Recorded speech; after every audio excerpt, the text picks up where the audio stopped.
Fill her up. You're listening to the Gas Digital Network.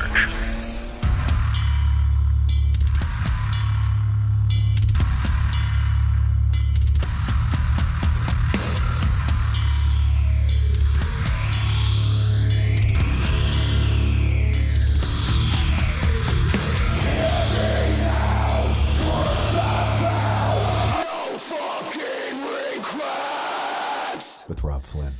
What up, podcast party people?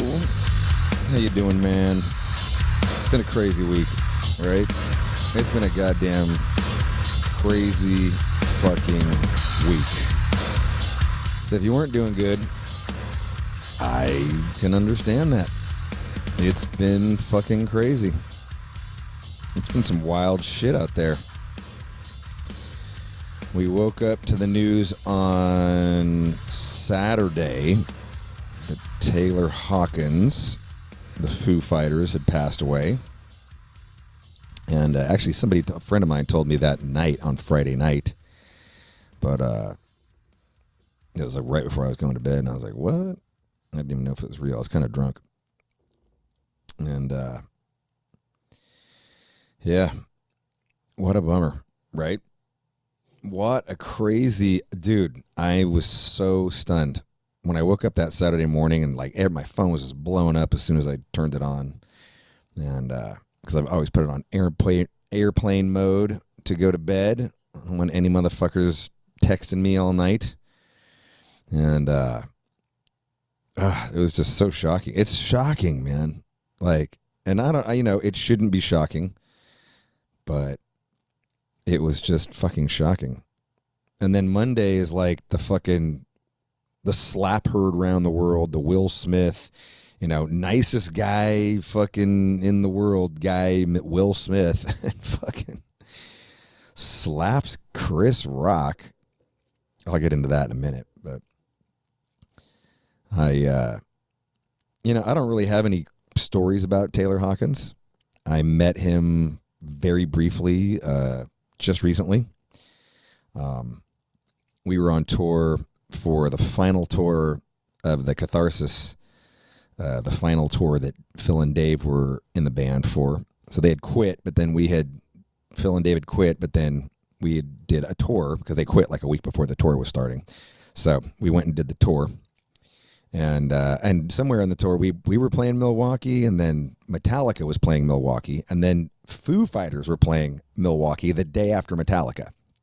And Foo Fighters also had the day off. And so, or they had 2 days off. So they were like, fuck it. Like, come to the show. Or they were playing the next night. Yeah, us and Foo Fighters were playing the same night. We both had the same day off. And so we both went there, and Lars hooked us all up and got everybody in, and band and crew, like they took care of us, stuck us up and then Foo Fighters and Machine Head had a shared dressing room. So like that was basically just like an open bar. It was just a bar.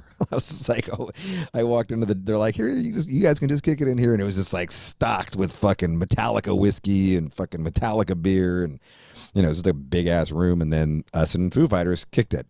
And I've met Dave Grohl a couple times. In fact, we sang at the infamous Dime Bash. It was unfortunately overshadowed by something else, but Dave and I and the singer from King did a cover of Wish You Were Here by Pink Floyd.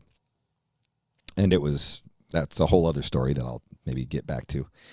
But so we talked, and I was like, hey, what's up? And I met the rest of the guys. I'd never met the rest of the guys, but I'd met Dave a couple of times, Dave Grohl. And then Taylor came in, and Taylor just like, man, super high energy. Like I'd never met him before then. Obviously I knew who he was, but just like super high energy, like, bah, da, da, da, da.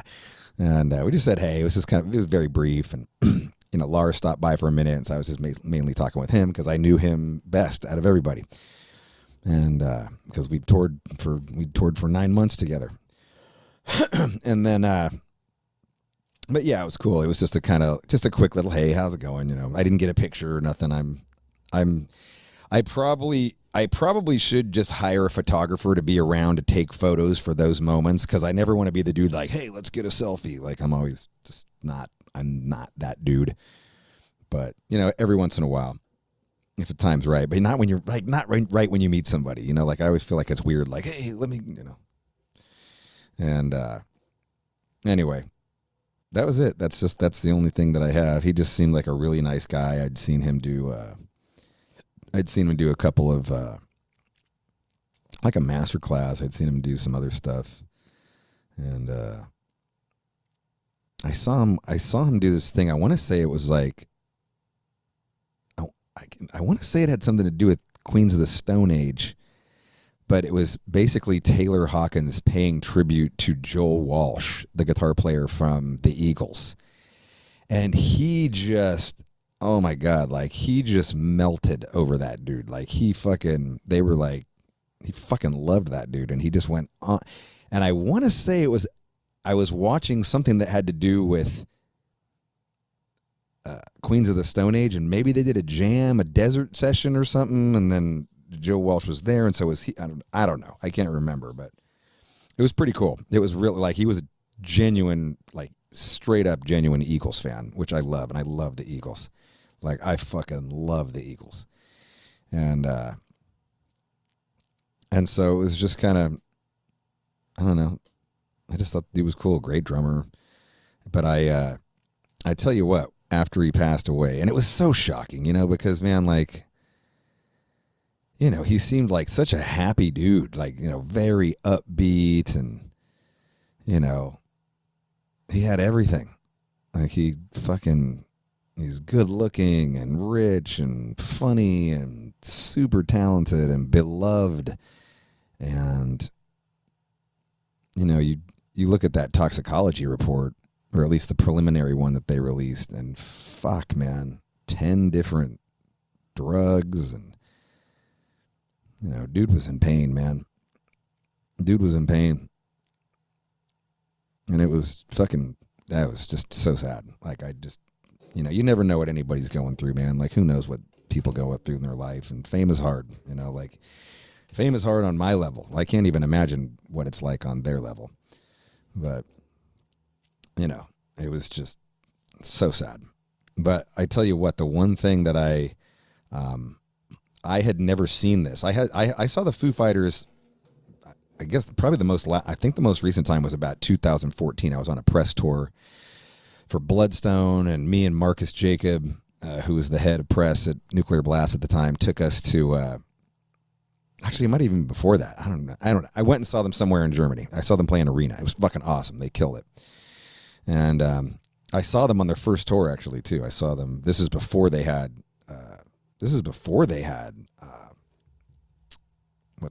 Taylor Hawkins. They had another drummer on their first tour. My monitor guy ended up being their monitor guy.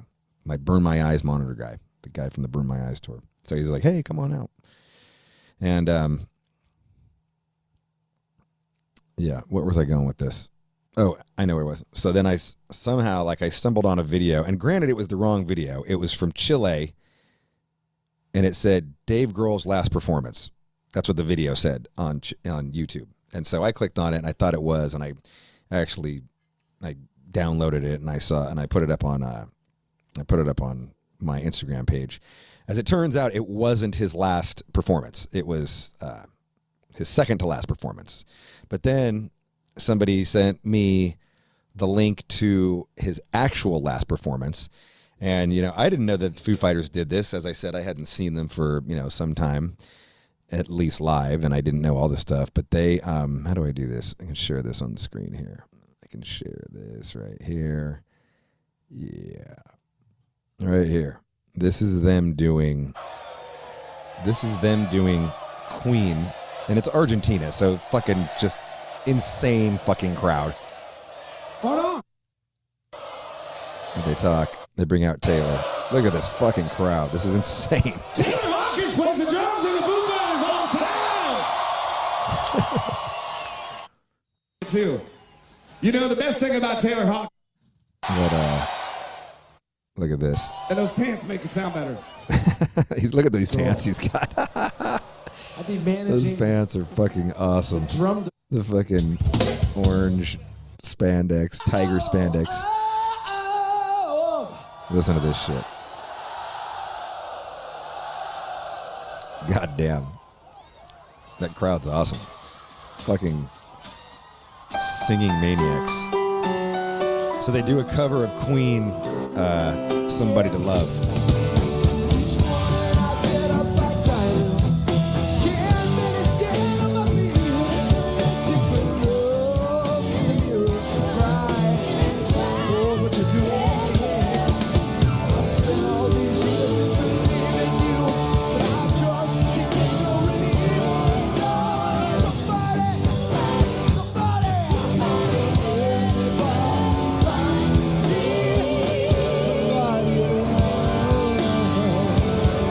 I had no idea the dude had these pipes, man.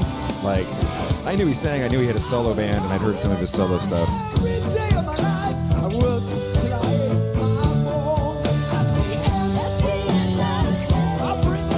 But dude, what a fucking good voice.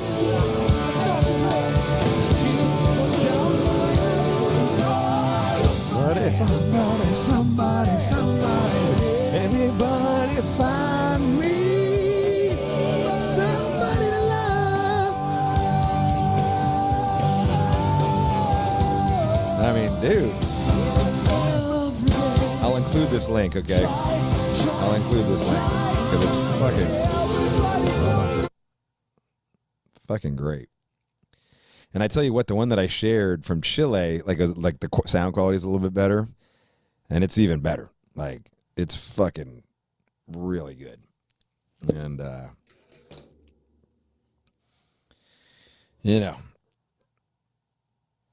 just sad, man. So fucking sad. I mean, I just did not see that. Of all the people that I've, there's some people that are just a mess. And he just never seemed like a mess, And like I said, you never know, man. You never know. You never know what anybody's going through. You see the little snippets of their life on Instagram, or you see the little snippets of their life in the press, and that's not reality.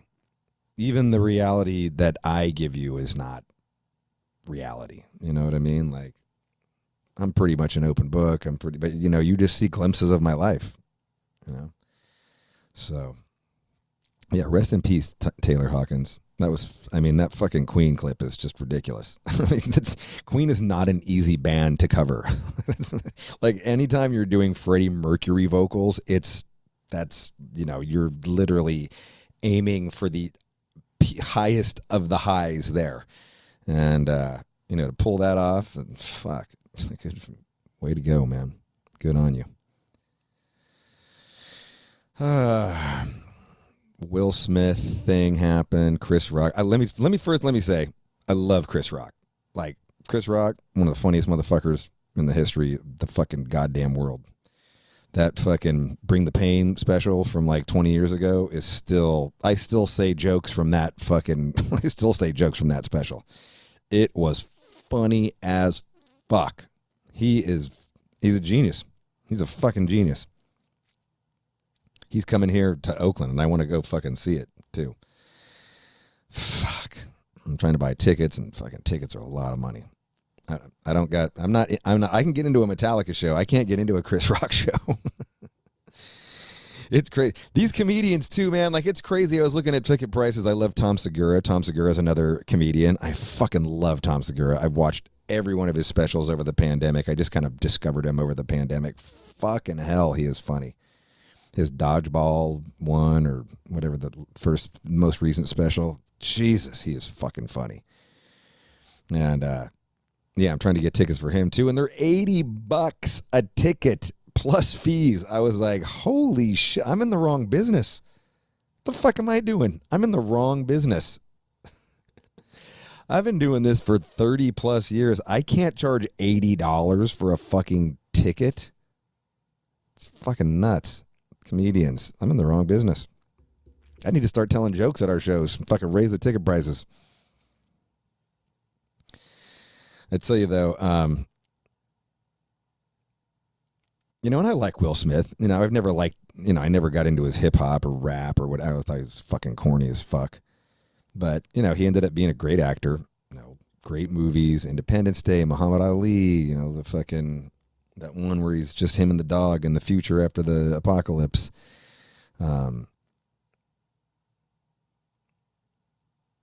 You know, it's crazy too, because I was watching Howard Stern or listening to Howard Stern talk about it. And it's like, this is a dude who's lobbied the Academy to fucking get an Academy, to get an Oscar, to fucking get an Oscar, you know, he lobbied, he'd play the game, you know, you got to play the game. Like, you want to win a fucking Oscar, you got to go to all the parties and you got to suck up to all the Oscar fucking Academy people and you got to, you know, play the fucking game. That's how you win. You know, you don't play the game, like, you don't win. And, you know, it finally is there. And he fucking ruins it.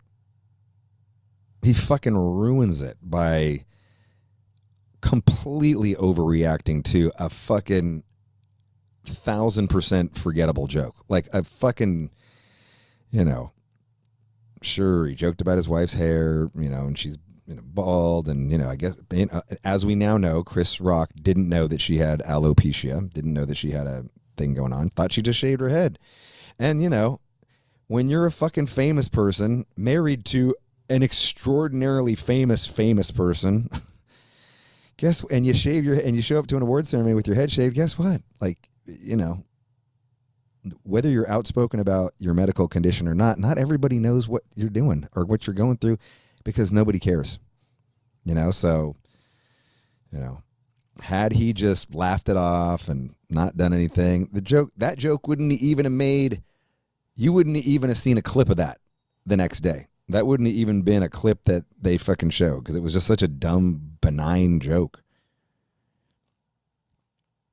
He goes up and slaps him. I was like, whoa.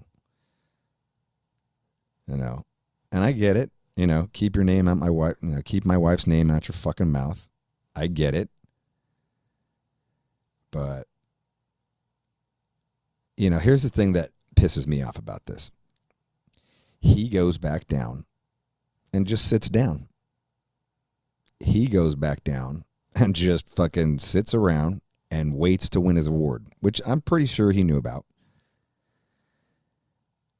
And, you know, then goes and talks about love and this, that, and the other thing. And I'm like, listen, if that was Mick Foley, there's a wrestler out there, Mick Foley, he had this to say. If that was The Rock up there making that joke and not Chris Rock, the slap doesn't happen. Fuck no. Only reason it happens is because Will Smith's bigger than Chris Rock. And, you know, Mick Foley said, you know, love is a bully. The vessel of love is a bully because that's what Will Smith got up there and talked about. The vessel of love. He's a vessel of love. Whatever that fucking means. Yeah. And I agree with Mick Foley. If that was some big fucking dude up there making that same dumb joke, that shit don't happen. No fucking way. You know, maybe there's some long-standing beef that we don't know about. You know, I mean, Chris Rock says, I love you, you know, I love you, Jada, right after it, you know. And, but yeah, what a shame, man. He fucking ruined his moment. Ruined it. Ruined his moment. You know, even listening to his speech after, like, he's just so fucking clearly knows that it's just a fucking mess. Yeah. You know, I don't have an opinion about taking the shit away or fucking whatever. I just, you know, Lord knows I've been a fucking dick myself and punched people for no reason. And here's the thing, though. I guarantee you're going to see a spate of dudes going up and slapping other dudes. You're going to see a spate of, now a comedian's going to say something at a comedy show and, you know, you get offended. Now, oh, well, it's okay. You know, look, Will Smith did it, right? I can go up and just slap you in the face. And you know what's going to happen? you're not going to have Chris Rock, who ain't going to press charges. I guarantee you, if it was me going up to somebody who was insulting my wife and I go and slap this motherfucker, I'm catching a case. I'm getting sued. That's what's happening. And that's what bothered me about the Will Smith thing. That he knew he could get away with it because he's rich and famous and fucking can buy his way out of it. There was no consequence. The motherfucker got a standing ovation. I was like, holy shit. I don't know if we need to do that. I get it. You want to defend your woman for sure. And there's been plenty of fucking times when, I'll tell you right now, when Ginevra was my girlfriend, some dude robbed her right in front of her apartment. Man, I tell you what, me and my friend jumped around in a fucking car with a fucking gun. We went hunting. I was going to fucking shoot a motherfucker. I get it. I get the feeling. And you know what? I'd be in jail. And Machine Head would never have released a record. If we would have found him, I'd be dead or in jail. So I get the feeling, but man, you can't do that, Will Smith. Come on. You're too famous. You're too famous. Overreacted. And while I'm sympathetic for her, look, you're going to go to an award ceremony with your head shaved. First time people are seeing you in probably years. I don't know anything about Jada Pinkett Smith. I think that, people are going to be surprised and people are going to talk. Guess what? If you're a nobody and you shave your head and you're a woman and you walk into a diner in Nowheresville, fucking Pennsylvania or Nowheresville, Iowa, motherfuckers are going to make fucking comments. And if you're fucking super famous, married to someone who's super, super famous, yeah, goes with the territory, man. Know it's coming. But whatever. It's done now. No, it's done now.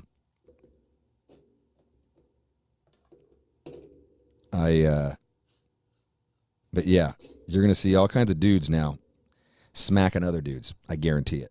Guarantee this is going to be, it's been okay. He just made it okay, right? He just made it okay for that shit to happen. And dudes are going to get arrested.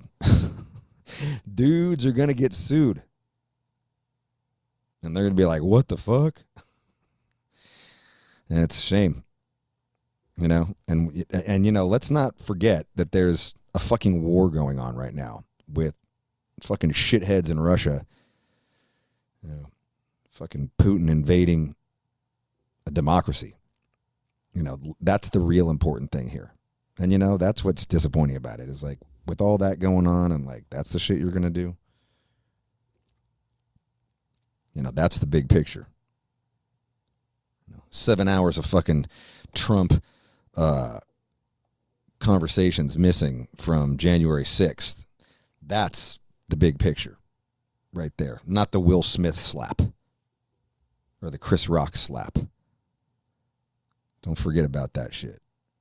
Don't let these distractions keep you away from that. Trump said he never heard. I never heard the term burner phone. Fuck you. Because in a deposition just a year ago, he used the word burner phone 3 times. Anyway, I'll tell you what. Let's wrap that up. But rest in peace to Taylor Hawkins, man.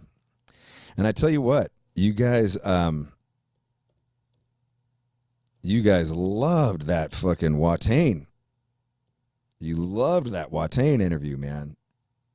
I'm glad you dug it so much. So many people wrote in. So many people commented. People were stoked on it, man. And I'm glad you were stoked. I I was stoked to do that interview. I think they're a fucking great band. You know, bring a cool vibe to the world of music. This band right here, I got Brent from Shinedown on. And he's a good dude, man. I got to say, this was a really great one for me. I love this band. I'm not going to, this is one of my favorite bands. One of my top 10 hard rock bands. Like, I think that, and I say this to him, and I'm going to say it to you, go listen to The Sound of Madness right now. Top to bottom, all the way front to back. It's a fucking stone cold classic. One of the most important hard rock records of the last 2 decades. Top 5. You know, maybe the most important one. That's how good this record is. And they got a new record coming out called Planet Zero. And this right here is the title track to it, already released. This is coming out on April 22nd, Earth Day.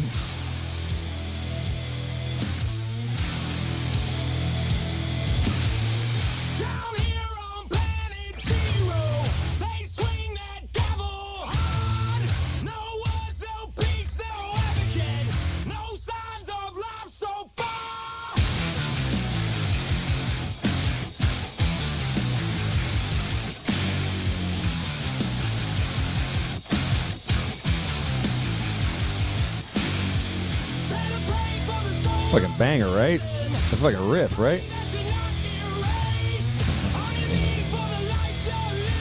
This is right. I got the whole record. I got the whole record. It's a banger, dude. It's a banger. If you're a Shinedown fan, don't even fucking hesitate to pre-order this shit. It is fucking awesome. Now here on Planet Zero, we live like no tomorrow.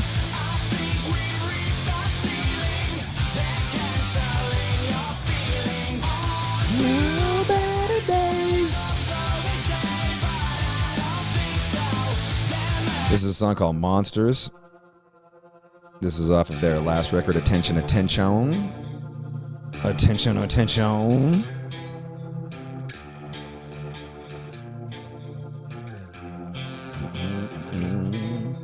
They have all right, let's get to the rock.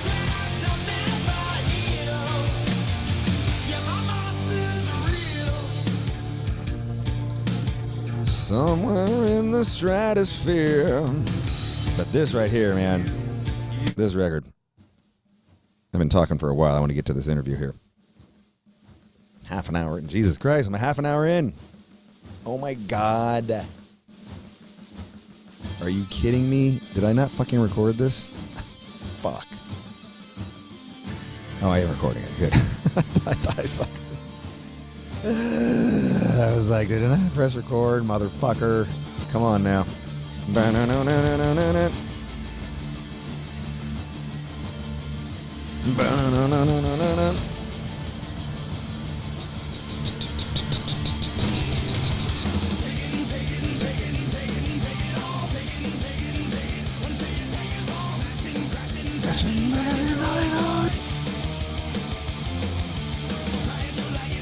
I wish I could play the opening track off of the new record. It's a banger. This chorus is killer too.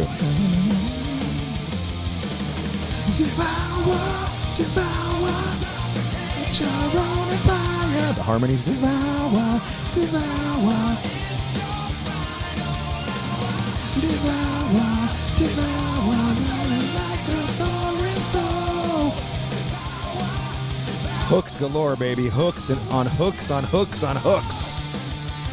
But I tell you what, one of my favorite songs off this record, where am I at? The last song. Is it? Sign it. Oh, not the last song. Oh, I'm listening to this is the special edition I'm playing. No, not that one. This one. Yeah, this chorus right here.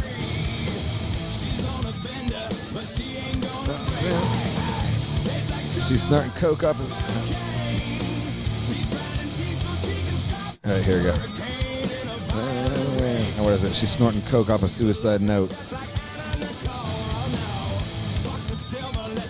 Oh my God. Hey, hey!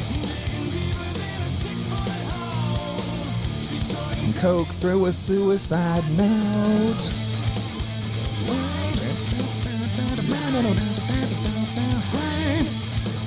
Right here. Some lips that are cyanide, sweet to suicide. She's a killer, she's mine. Banger, dude. Banger after banger. But this one, everybody probably knows this song, and I'll end it on this. The Second Chance song. Why you always running in vain? Man in the moon disobeyed. Anyway, ladies and gentlemen, I welcome you here, the mighty Brent Smith from the even mightier Shinedown. Brent Smith, how you doing, man? I'm better now, man. It's good to see you, brother. It's good to see you too. Where are you at? I am currently in Winter Springs, Florida, which if you need a landmark, that's basically about an hour and 15 minutes away from Daytona, probably 25 minutes away from Orlando. Okay. My son is here. And so anytime I'm not on the road, I practically live in hotels. But most of the time when I'm not out, I'm here in Winter Springs with my son. Your son is Lyric Santana? Is that your son? Lyric Santana Smith. That's a wild name. I don't think. Well, I have a boring name, so I had to give him a good one. Right. You're like, I'm Brent Smith. What's your middle name? We were talking before it started. My middle name is Steven. My father's name is Steven, and but my actual birth certificate, like what's on it, my full name is Brentley Steven Smith. But that's just too complicated. I like Brentley. Brentley's good. That's a pretty. It always gets messed up. That's a pretty unique name. I don't know if I've really heard that. That's not very common. Yeah. The southern side of things is like there's Brantley, so it's Brantly, I think, and then Brent was not a common name in the 70s. I was born in 78. My parents were like, there was Brett, there was Brad, there was Brendan, Brian, but my parents had never heard Brent, so they named me Brent. Right on. Yeah, Brentley Steven Smith. Yeah, you were saying that you put your full names on the last album on Attention, like middle name and everything. Yeah. So it was like for Eric, it was William Frederick Bass III. Wow. And for Zach, not a lot of people know this unless they dig deep with Zach, but his first name is Michael. That's where the Michael Myers comes from, because his full name is Michael Zachary Myers. Okay. And then Barry's full name is Barry Allen Kirch. We just thought it'd be interesting to use our full names on the last album. Right. Yeah, Brentley's good though, man. I don't know. You could have kept that. You could have kept that and been a rock star still. Like maybe. It's just so different, like that's what worked. I like that your dad gave you his middle name. Yeah. My dad gave me, my dad's name's Conrad, so I'm Robert Conrad. So we did the same thing, and then we passed that on to our kids. So it's Xander Robert Flynn, and then my wife's middle name was Lee, so it was Wyatt Lee. We gave him Lee. So kind of like we tried to make, I don't know if it's a tradition, maybe it sticks, maybe it doesn't, but we tried to do that just because I thought it's a cool thing. Those are very strong names, though. Like as far as full names are concerned, those are very strong names. Yeah, your son is. I was reading that your son's like 6'4" and like killing it on basketball, right? Like he's just like a fucking NBA beast in the making. So he's in 8th grade, and he's only in 8th grade. Holy shit! He's in 8th grade. He'll be going into his freshman year in August of this year. But yeah, he had a big growth. He had a big growth spurt. And he's taller than I am, which is interesting. He's 14 with an opinion. That's new. So it's a wild ride, man. But he keeps me on my toes, man. But no, the kid has got some, he's got some legitimate game, and I've just told him, I've said, listen, if you really, really want it, you just gotta want it more than the next person. But I appreciate the fact that he's very much a team player. He's a great shooter. He'll go between being a forward and a guard. And here's the thing, I don't have like a big time sports background, but he loves everything that is sports. I got to get him to kind of pay attention to his grades a little bit better. But yeah, man, he shows a real interest in it. He works really, really hard at it. So yeah, man, we'll see what happens. Yeah, that's awesome. Especially at that young age, like if he continues, doesn't get any injuries, he could do something. He's got about it and that passionate about it.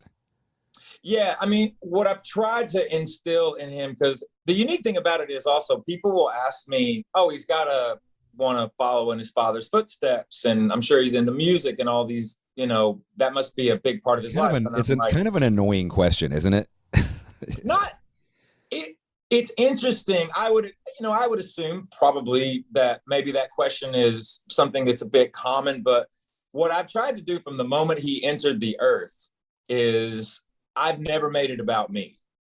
And the thing is that, he likes music, but he does not care that his dad is in a band.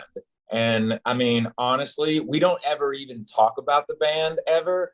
A lot of his teachers at school, they're really respectful of the fact that when I'm there to, if I'm doing a meeting with them or we're discussing things of that nature, they never bring it up, which I appreciate because it's about him. It's not about me.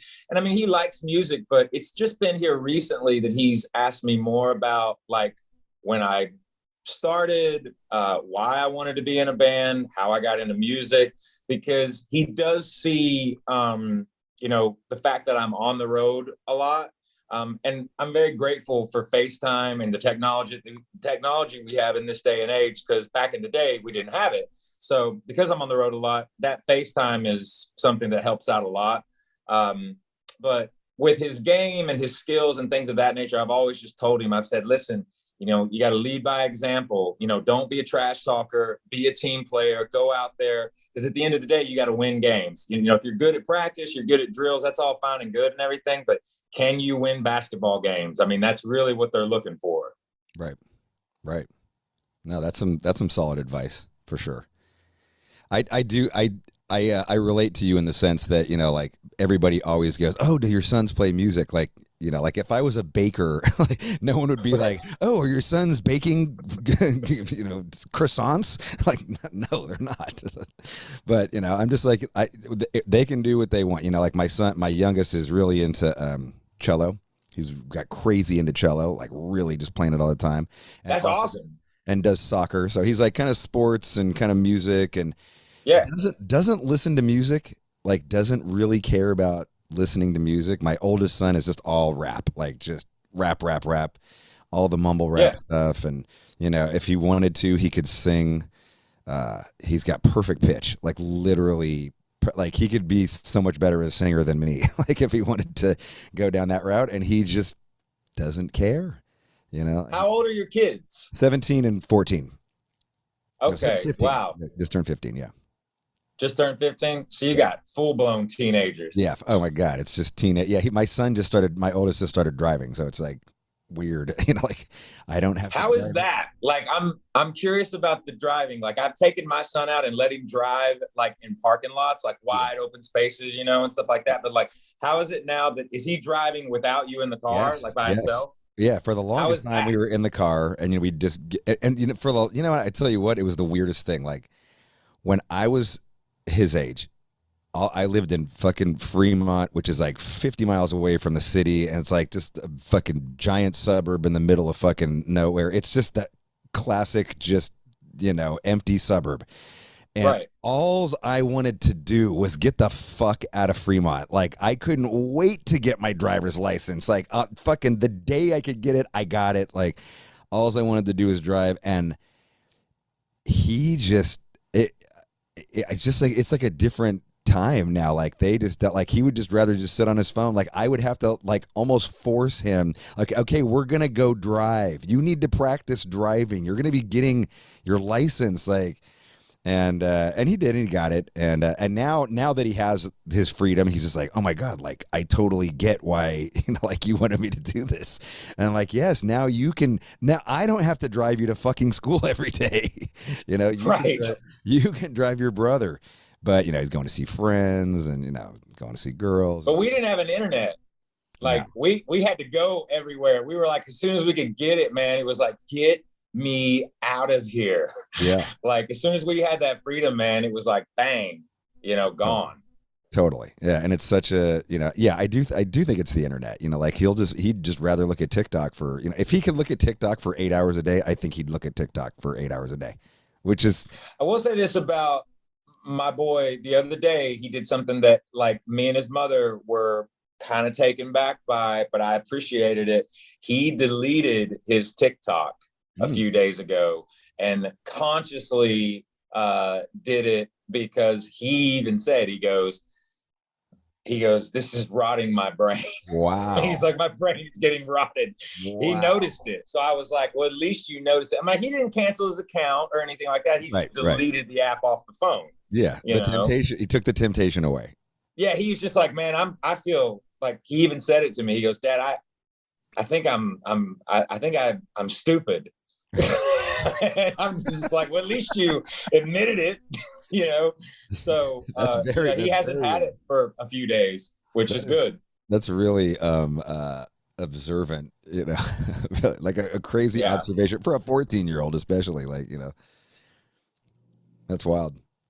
Yeah, he could literally feel his brain like deteriorating. And dude, so do I, man. Like I got to take breaks sometimes. You ever do that? Like, you ever take a break from just the internet? Yeah. Man, my thing is this, though. Like, with social media, I kind of follow the Rogan method, man. I post and ghost. I very, very rarely will look at comments. Not that I don't care, about the fan base and if I'm doing something with the band or, a public forum or what have you. But that's what I've found allows you to kind of be in charge of it, is just don't look at the comments, man. If you're going to post things and you're going to be opinionated about things or you're going to express certain things, do your thing, man. But you do not want to go down the rabbit hole of that comment section because it will mess you up. Right.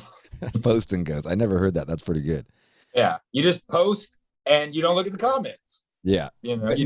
But do you disconnect? Do you find yourself sometimes, maybe you're bored or whatever, like where you're just on your fucking phone for like 2 hours just looking at Instagram, or like you're just, and then you like come to like at the end of 2 hours, you're like, what the fuck am I doing? I just wasted 2 hours of my fucking life doing this. I think it was when I did I'm trying to think of how long ago it was. I guess it was probably 4 months ago. This is recent, actually. 4 months ago, I did the update with the new phone. I don't have the 13. I have the 12. Okay. Because I'm an iPhone guy. I'm not an Android guy. Same here. And I guess it just, when I did the update, it automatically has your screen time. Right. It'll tell you like what you did for the week. And I remember seeing that for the first time. And like my screen time per day was like 8 hours. And I'm like, no, we're not doing that. Right. And so I went in, and so I try to not be on the screen. I mean, if I'm doing things like this, it's right. There's a different approach to this because I'm being productive. But just mindlessly scrolling through things, no, man, I had to get myself in check with that because I was doing it, didn't realize it. And yeah, once you can see that, you turn that on your phone, and I guess I didn't have it on before the update, and then you can see how much you're on the phone through the week. I was like, oh my gosh, don't need to do that. So I actually have that on, and I have alerts, like it'll let me know like, yo, you're almost at 2 hours, what have you. And it'll just make me stop looking at it. Yeah. There's a thing now, I put it on there where you can set a limit on certain apps, so you can do like, okay, I'm 2 hour limit on Instagram, and you can, or 2 hour limit on Twitter, or 2 hour limit, whatever, you can set it. Right. And I was like, and I thought, in my head, I was like, like, I'm never going to get to 2 hours. Like, that's a lot of different, platforms. And fuck me if I wasn't getting to like 2. I was like, I'd get the warning and it's like, you've only got 5 minutes. I'm like, holy shit. Like, I got like, what? Stop. Like, just stop. What's crazy is the attention span and what you realize, because now, you can't put the genie back in the bottle. So what's happened is that I'll notice more so now that I have a hard time concentrating on an hour and a half to watch a movie. You know what I mean? Like, I'll be 35 minutes into something. Like, I just got back from the UK and Europe. I was doing press over there for about 10 days, and I got back about 4 days ago. But being on a plane, I could concentrate on a film, but like, I would notice, like, I'd be trying to watch a film or decompress at the end of the night or something like that. And I would just find myself wanting to pop over to Instagram or Twitter or go look on YouTube. And I'm like, what am I doing? Like, the attention span, you have to kind of, the other element of that also is days go by way quicker. Like, you got to wake up at like 5 a.m., 6 in the morning, and to feel like you've had an entire day. Because if you're waking up around 10 a.m., now granted, when I'm on tour, I'm sure this might be like it for you as well. When I'm on tour, I usually won't go to sleep until like 3 or 4 in the morning because I'm on a different schedule. But I've just noticed in the last couple of years that like my attention span has gotten, way less than it used to be. Like, just noticing that it just seems like the day goes by quicker. Yeah, for sure. For sure. I was talking to Michelle Kerr, who I think she does your publicity over there. And, yeah, I just saw her. Yeah. And she was saying that you and your manager came over and were like, we're going to just fucking we're going to go to these labels and we're going to go to the head of all the offices and just be like, we have a new record coming out and you're going to pay attention to it. Like, and I was just like, God damn, that's fucking awesome. Like, just get in people's faces, and I'm not being aggressive, but like, you're there like, hey, this is important, face-to-face meeting, not just an email or a fucking Zoom or a whatever.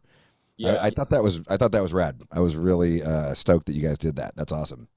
Yeah. I mean, the thing about it is, like, being on a major too, I would imagine that's pretty important. Like, you got to get those people's,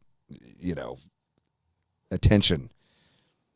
Yeah. I mean, the dynamic of it, and me and you are cut from the same cloth. I mean, yeah, I look at it like this. If you don't take the initiative, especially when you're working with a major label, you also have to remember that major label has a lot of artists. And if you don't take the time to get in front of them because they're busy doing other things, that's the whole reason why they're a major label. And obviously they're going to have priorities. I don't take it for granted that the band that I'm in, we've been on Atlantic Records in the United States for 21 years. Same management company. Long time. Yeah, same manager, Bill McGaffey, and everybody at Into Good Entertainment. Same manager for 22 years. Yeah. Same A&R at Atlantic Records for the last 21 years. That's amazing. And that's almost unheard of, really. Yeah, and the dynamic there is a lot of it. I think early on, I realized that, if you don't discuss what you're doing, if you're not excited about the project, they're not going to be excited about the project. I mean, there's so many different facets of the music industry and the music business. I mean, that's why it's called the music business. Obviously, the creative is a huge element of that. But internationally, it had been 2 years since we had been back over there because of COVID and what have you. Like, we finished our last touring cycle in 2019 with Alter Bridge in the UK and Europe, November and December. And, going over to the UK and working with the Warner Music Group over there, it was important, that we went over there and what was great though, the UK is like post-COVID now. Like, it's like it doesn't even exist. Like, it didn't even happen. Awesome. People are out. Everybody was in the label. I mean, the buzz was all through, the building. No one's wearing a mask. Everyone's high-fiving. Everyone, the energy is circling around. They're back in the office. They're back in the office. They are in the office. Yeah, awesome. Totally. Killer. And same thing in Europe for the most part. Like I was in Stockholm working out of the Warner office there with an incredible gentleman that's been with us. Do you work with Darren Edwards? Yeah, Darren Edwards. Yeah, he's the man. My man. Darren. Yeah, he's the best. Yeah. So it is, man. I'm old school when it comes to that, man. Even in the middle of a pandemic, it was time to get in front of everybody and tell them what we were expecting, what we want to do, the layout of everything. And yeah, it was, a lot of work to get in front of everybody and to get those meetings scheduled, but you just do it, man. Yeah. Good for you, man. Good for you. I mean, and I can see why you're so stoked on it. Like this record is, I got the advance of it. It's fucking awesome, dude. Like Thank you awesome, very much. Awesome record. I love that the first two songs are just fucking ripping guitars loud as fuck. I was just all yes. Like my introduction to you guys is Sound of Madness, so Devour, right? The heavy guitar stuff, and it kind of took me back to that listening to this. Like when I've been listening to it for the last week or whatever, and I mean those. I tried to pull up the song titles, but I guess my thing expired or whatever, and I can't see the song titles now. I just see some other thing. But the opening track, is it Can't Sleep or Never Gonna Sleep? What is the No Sleep Tonight? Yeah, No Sleep Tonight. Yeah, No Sleep Tonight. Yeah, it's like a ripper. It's a ripper. It's a great way. It is, man. Great way to start the record. Yeah, I mean, one thing with the whole record. So the last album, we take it very seriously that so Eric Bass, who's our bass player, who was probably a bass player last, if you were to break it all the way down, because the guy can play multiple instruments. Speaking of, perfect pitch, he came from a piano background, a mother that was a vocal teacher, still a vocal teacher. He's got great vocals, man. He does. Well, yeah, the man is, he is just a different type of person, because a lot of times myself and Barry and Zach, we kind of step back in awe of him because he can compartmentalize music in such a unique way. And he's an incredible producer. Like, he doesn't have a drill sergeant mentality. He's very much a positive reinforcement type of an energy in the room when you're with him and you're recording with him. But when you have a band member and you do a record in-house, the very first one was Attention, Attention, where Eric is the producer, he was the main engineer, and he was the mixer of that album. Wow. This record, Planet Zero, he's the main engineer, he's the producer, and he mixed the record. Wow. And fucking those records sound killer, dude. Yeah. Yeah, a lot of people didn't realize. I really liked the last record too. That record was great. And part of this particular record was we all talked about it collectively, and that was, we're known for making these records because we've had a lot of great teachers. I mean, some incredible engineers, male and female, producers, songwriters, male and female, where we're so lucky that we've been able to explore all these different avenues over the years, and especially too with this record. In the beginning of the pandemic, I arrived in South Carolina with Eric right around June of 2020. And I was calling studios just to kind of get an idea of, hey, are you allowing people into studios, even with everything going on? What's the protocol? And they were like, Brent, we don't know when we're going to be able to open it up. As of right now, we can't.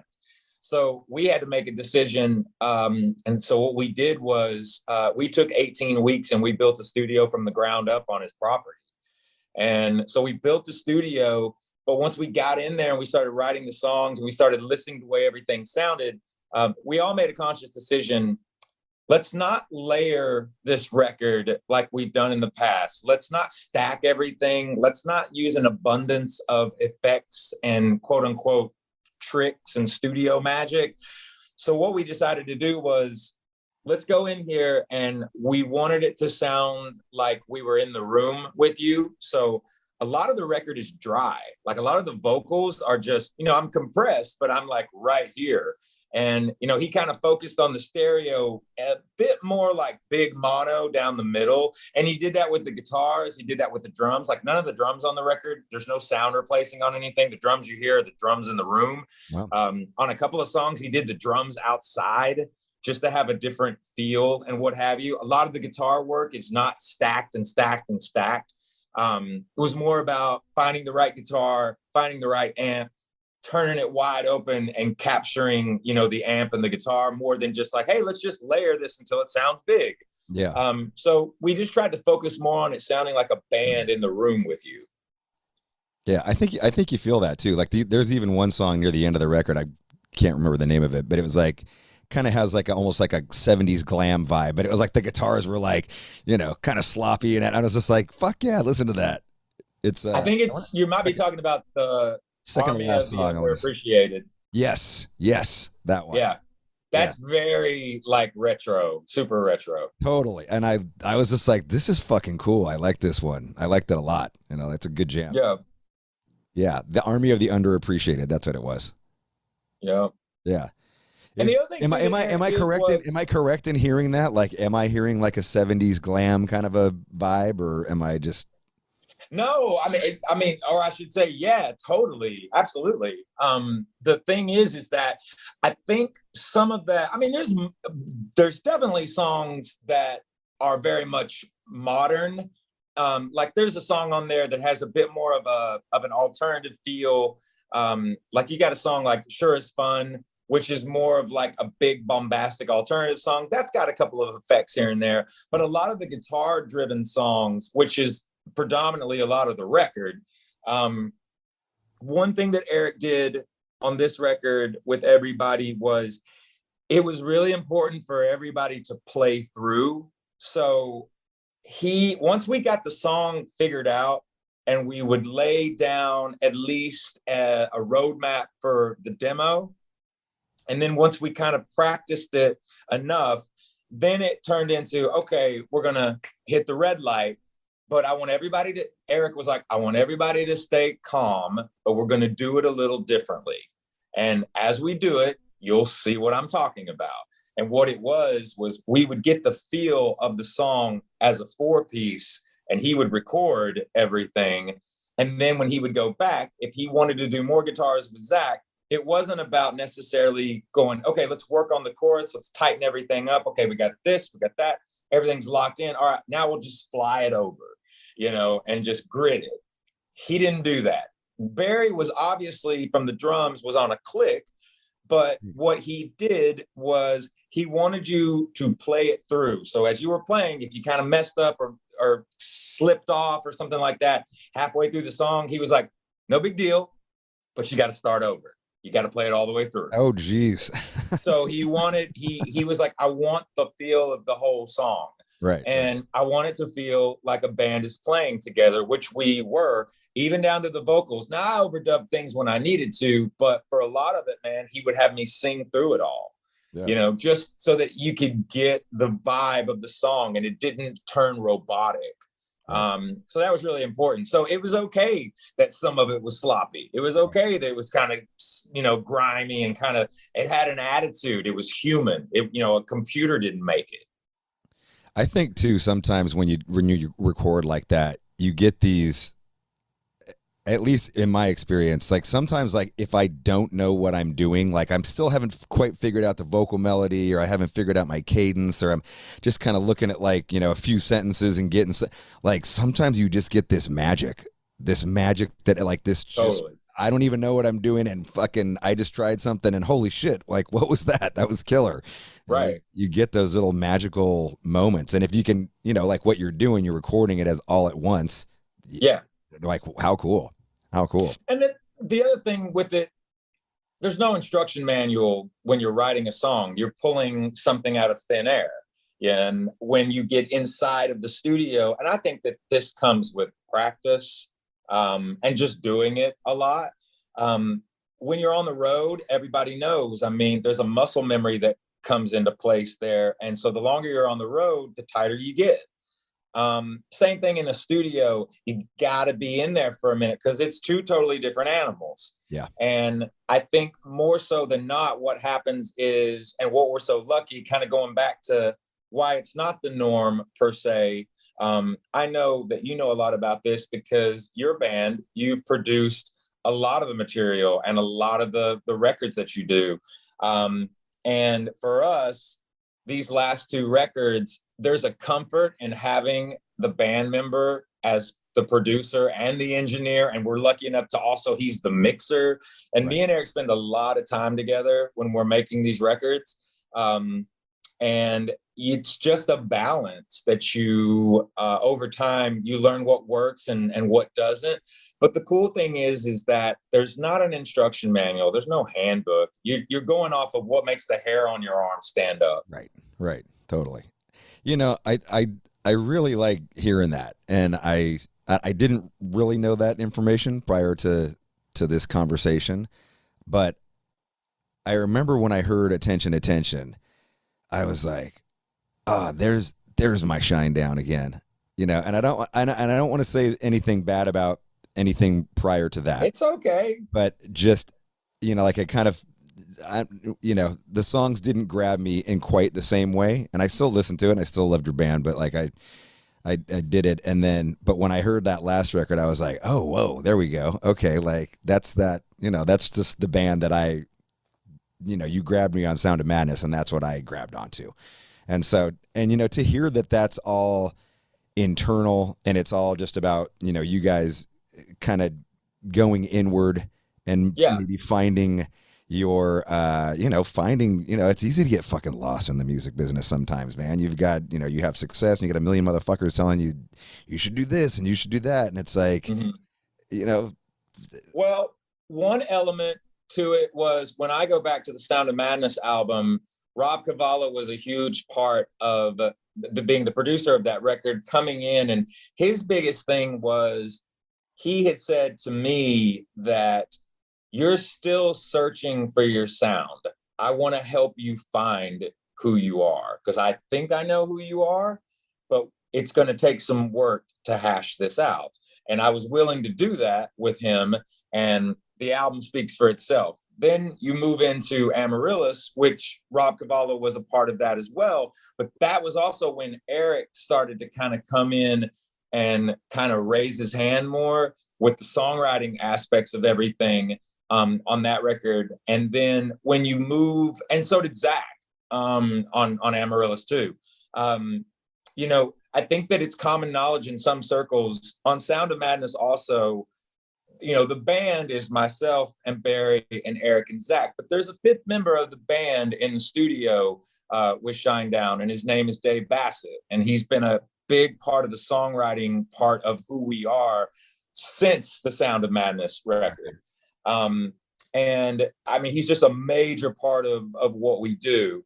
But when you go to Threat to Survival, that album was an experiment, and that was on purpose because that album has 5 different producers and 8 mixers. Wow. And it was like kind of a hodgepodge of a lot of different stuff. Wow. And we did it because we were like, why not? What? And how do you decide, like, how do you even make that decision? Like, that's so many people. Like, what's the criteria? Like, I want this song by this guy because X or.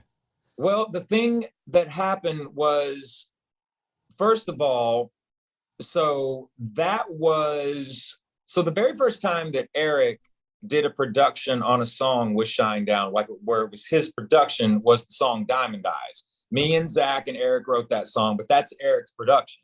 Okay. Chris Ordalgie mixed it. And then when you move into Amaryllis, Eric was involved, like me and Zach and Dave, we wrote Bully. And then Eric came in, and Eric was part of the songwriting parts of me and him wrote the song I'll Follow You. And then Enemies was me and Dave and Eric. Unity was me, Dave, and Eric. So Dave's like a songwriter. He just like helps write, kind of helps Dave is, once again, he's the fifth member of the band in the studio in a lot of ways. And he definitely is one of the main songwriters that we work with, that he's more than just, he's a part of the family. Right. And, that came with time. But then you move into something like Threat, where it was just a combination of working with different people. Like we worked with the producer Scott Stevens on that record. We worked with Dave, had production songs on that record. Did you guys have something to do with the Imagine Dragons guys on that record? We worked with a guy who was kind of like a sound effects type engineer that was working with them. For the life of me, I cannot remember his name. But it was like one component of their team, and that was on the song State of My Head. And but that song was written with a bunch of different like new school guys along with the band. So there's a lot of writers on State of My Head.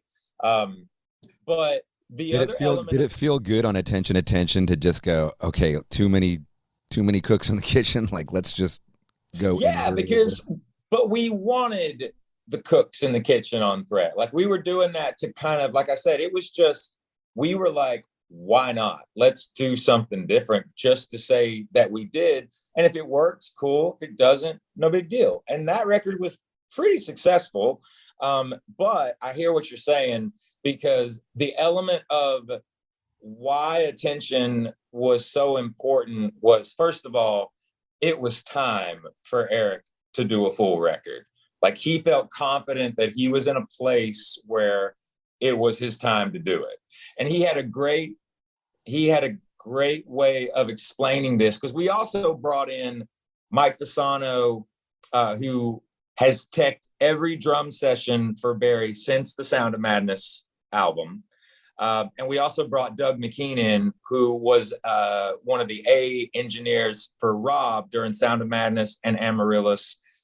We brought Doug in for Attention, and he came in and helped with the drums also. And he also came in and helped with the drums on Planet Zero. But Eric had a good way of expressing why it was time for him to do a full-length record. And what he said was this. He goes, I would rather go crazy making the Shinedown record myself rather than watch someone else go crazy trying to make the Shinedown record. Fair enough, man. Yeah. Yeah. Because believe me, the dude didn't sleep. And he definitely didn't sleep on this new one either. I don't think he slept for 18 months on this last record. Nice. I love that song Special off of the last record. Oh, cool, man. That's one of my favorite songs too. Yeah. I just wanted to ask you about that a little bit, because I just thought it's such an interesting lyric. It's almost like I don't know, for the last 10 years, all we've heard is, everybody's special and you're beautiful and you're special. And then like, here you are, I was listening to it, I was like, oh, you're not special. I was just like, okay, tell me about this. That song, I think in a way, what that song represents is understanding that in life, there are going to be moments where you're not special, and neither am I. Right. Like there's got to be a level of where you have to save yourself from your vanity, because if you don't, then you're not going to become a compassionate person. You're not going to understand what empathy really means. As time goes by, people talk about the internet being undefeated, and it's not true, really. It's Mother Nature is undefeated. And I think that for Special, at that time, when we were writing that record, that whole album is, yes, it's a conceptual piece, but it's a story album of really the human spirit. That whole album, Attention, is about everything that we go through as human beings and what makes us all tick. And the fact that it should never matter whether you're a man or a woman, or whether you're younger or you're older, the color of your skin, that's irrelevant. Your religion, that's who you are. That's what makes you an individual. That's what makes you necessary. But I think why Special maybe hit a chord with people. I think that early on, people did understand what we were trying to say there. We weren't trying to be disrespectful at all. What we were trying to say was sometimes you have to turn the microscope around on yourself. Totally. And you have to look at the detail and what makes you who you are. And it's okay if things do not work out all the time. It's okay if some days you wake up and everything is not going your way. I often say that, you know, as a human being, with everything that we're thrown on a daily basis on this incredible planet, this journey that we're on, it cannot always be when it's convenient for you. You have to look at the big picture. You know, you have to look at the big picture. I think one of the elements about Special is that understanding that we're all going to have these ups and downs, but inside of that, you're not the only person on this planet. We occupy it with a lot of different creatures and a lot of different organisms and a lot of different situations and scenarios. So sometimes it's good to remember, hey, you know what? I'm not perfect, and that's okay. Yeah. Nice. I would imagine that hope is not a 4-letter word, is going to be, I'm hoping it's going to be a single, because I think that could be just a very cool song, you know, for people to connect to. That was a fun one to write. Great lyrics, just great hook. Yeah, that was what did we say? We finished that one, and that song is like the 2-for-1, because it's kind of like 2 songs in one. Because like it starts off a certain way, and then, you know, as it, you know, you're listening to it, you're understanding what's being said, and then all of a sudden it just kind of takes a really quick left turn, and it, you know, this bridge opens up, and it kind of, you know, has this really, what we think is a very unique crescendo. And it's interesting because the tempo doesn't change. It's just the way that it's played changes. Okay. And yeah, man, that was a very simple lyric. Hey, have you heard? Hope's not a 4-letter word. You know, it's not supposed to be bad. You know what I mean? Like that's why they say, you know, sometimes you have to hold on to hope, you know, and we'll see what happens, man. I think Hope might be one of those songs on the record that might turn into like a sleeper, kind of comes out of nowhere. Right. Yeah, totally. Yeah, good stuff, man. Good stuff on that record. I'm excited for you guys. It's dropping April, right? April 22nd, which on Earth Day, on purpose. Ah, wow. All right. Yo. Okay. Locked all that stuff Planet together. Zero on Earth Day. Sequences of stuff. Right. It's kind of I mean, you've been pretty vocal about the fact that, you know, people are going to find some lyrics controversial on probably. You know, songs like America Burning, I would imagine, maybe even some of the stuff that the robot voice is saying in between songs. I think that you're talking about that. Tell me a little bit more about that. I think that believe me, when I arrived in South Carolina, I'll try not to be too long-winded about it, but you have to understand my mindset. So the pandemic occurred. Everybody was told, go inside. We need 15 days to flatten the curve. Obviously, that turned into 15 months and beyond. Right. The dynamic of that also was when the pandemic hit, I was in California, and me and Zach were working on, at the time, because you have to remember, January 2020, me and Zach were working on the double album for the Smith & Myers project. So we were putting that all together. And then the pandemic hit. Immediately, I reached out to an organization called Direct Relief. And we, along with Direct Relief with the Atlas Falls campaign, we helped raise $500,000 for COVID-19 response at the height of the pandemic. And at that point, though, it was June, and I'd been in California for close to 28 weeks. I'd been there. And I just said, I've got to go. I got to get to South Carolina. I needed to check on my son. I had to leave California, get to Florida, make sure my boy was okay and everybody was all right. And then when I arrived in South Carolina with Eric, we both kind of took a deep breath and looked at each other. And the idea was to kind of try and have a crystal ball method, which was, we thought, let's write 3 years from now, meaning no one's going to want to talk about this. Everyone's going to want to forget about this time in human history. We're going to move on. The problem is that wasn't happening. And it was getting worse. Yeah, I mean, June 2020 is like, this is when all the protests are happening, and it's pretty crazy. I mean, it's maybe the beginning of the craziest time of that period. And the other side of that too is I had just written a song called Not Mad Enough about what happened to George Floyd. And to this day, I wish I had never written that song, because I wish the man was still alive and I wish that he was with his family. Right. But coming from that, and, you know, like the rest of the world, when I witnessed what happened to him, these words came to me and this song presented itself. And, you know, as a songwriter, you can't question it when it comes to you. You have to just write it. Right. And that song is point blank about what is right and what is wrong. And what happened to that man is wrong.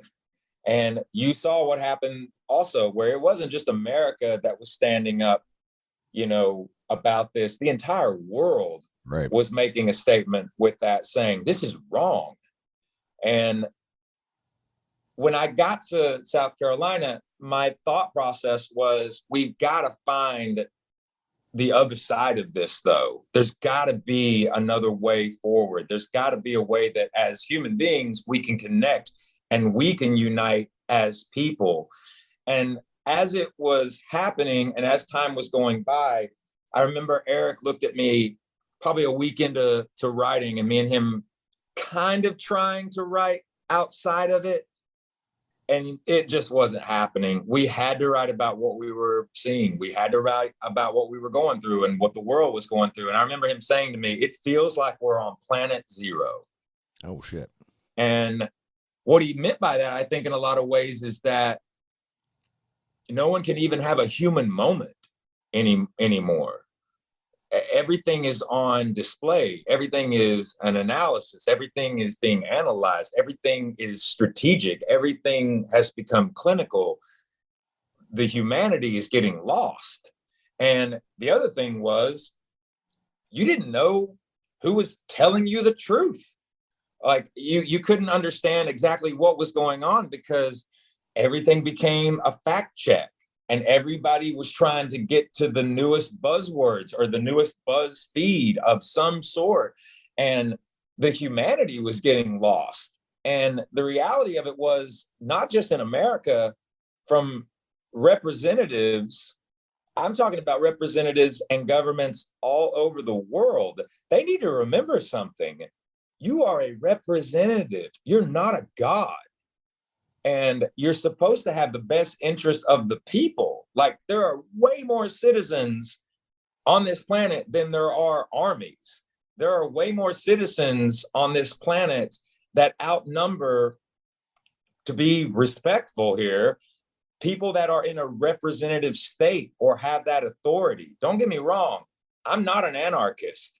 I'm for justice, and I'm for governments that listen to their citizens and represent their citizens. Look what's going on in the Ukraine and Russia right now. Right. Those Ukrainian people said, hell no. Said, hell no. Hell no. Fuck you, and motherfuckers. On top of that, now you have Russia and the citizens of Russia also saying, in response to the Ukrainian people, hell no is absolutely right. Like, we're with you. We don't want this. Yeah. You know what I mean? And not to get so. And, you know, when they're doing it, the consequences of them doing it is 100 times more severe than anywhere else. You know, them dissenting against the government, them dissenting against the war. You know, you see like that girl running up on state television and holding up, they're lying to you, you know, shit like that. Like, yeah, she disappeared. And right there, man, the dynamic of all of this is, I know that there are people that are, listen, I know that people are afraid. I know that they don't want to get, in certain industries, and you don't even have to be a celebrity or even in the public eye, this idea of being canceled, which is very unique on a lot of different levels, because you have to allow people to have a human moment. What you might have done 10 years ago, or maybe what you said, whether you were ignorant, whether you were young, whether you didn't understand that you possibly said something that maybe you thought it was a joke, but it did not hit the same way. The fact of the matter is, there is something called forgiveness.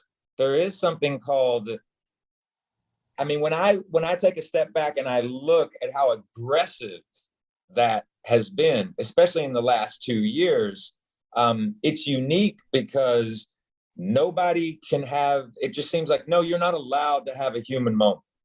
You can't make a mistake. And if you ever made a mistake and we find out about it, you're done. I don't understand that, and I don't think that's right. However, if you have done something illegal, if you have done something against the law, if you have hurt someone, if you have murdered someone, if you have raped someone, then you need to go down. And I think everybody understands that. It's okay to cancel that. There's human, cancel them. There's a moral, compass here when it comes to that. But when you talk about learning from somebody, and you talk about having the respect in a conversation with somebody, maybe you don't agree with them, and maybe you don't understand exactly where they're coming from. But if both sides allow the other person to finish their thoughts and you have a conversation with each other, I guarantee you both parties will learn something from each other, and you're going to walk away from that conversation understanding each other better. And I guarantee you, you will think differently about that other individual if you allow them to express how they feel. Just because you might disagree with someone does not mean that you should want to kill them. You know what I mean? And right. I think that there's just this dynamic of hatred that stems from a place where, are there people that have an agenda because they want to see other people at each other, and they want to see that chaos breed more chaos, and it grow and it fester and it disease a society? Of course they do. They want to see what happens. They want to see, it's like when you go to a race, they're not coming to watch you race. They're coming because you might crash. Right. Right. And what I do think more than anything is that inside of this album and inside of these songs that we're presenting, this was not an easy record to make. Sonically, emotionally, it's a lot to unpack.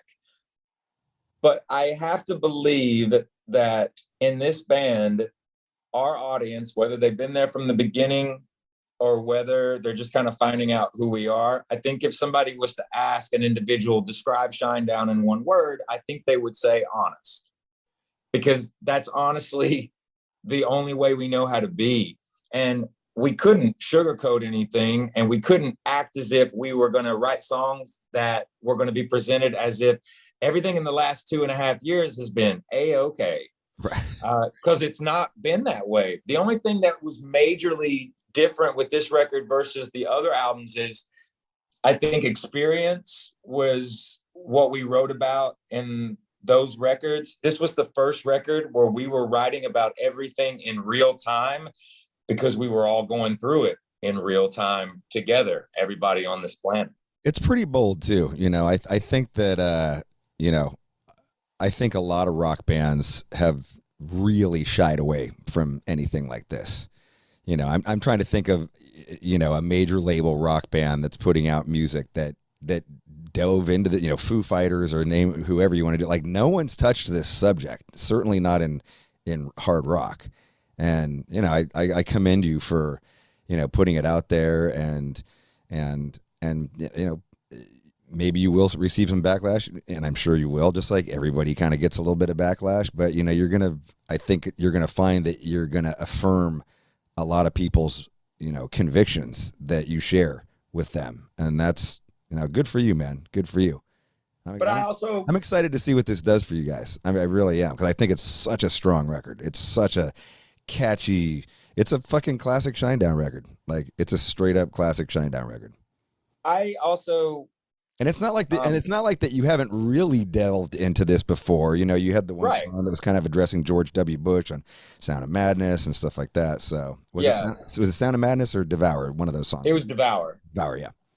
And but inside of it all, I think that people have to understand that this band, there are a couple of ways that we look at things. Number one, this band has one boss.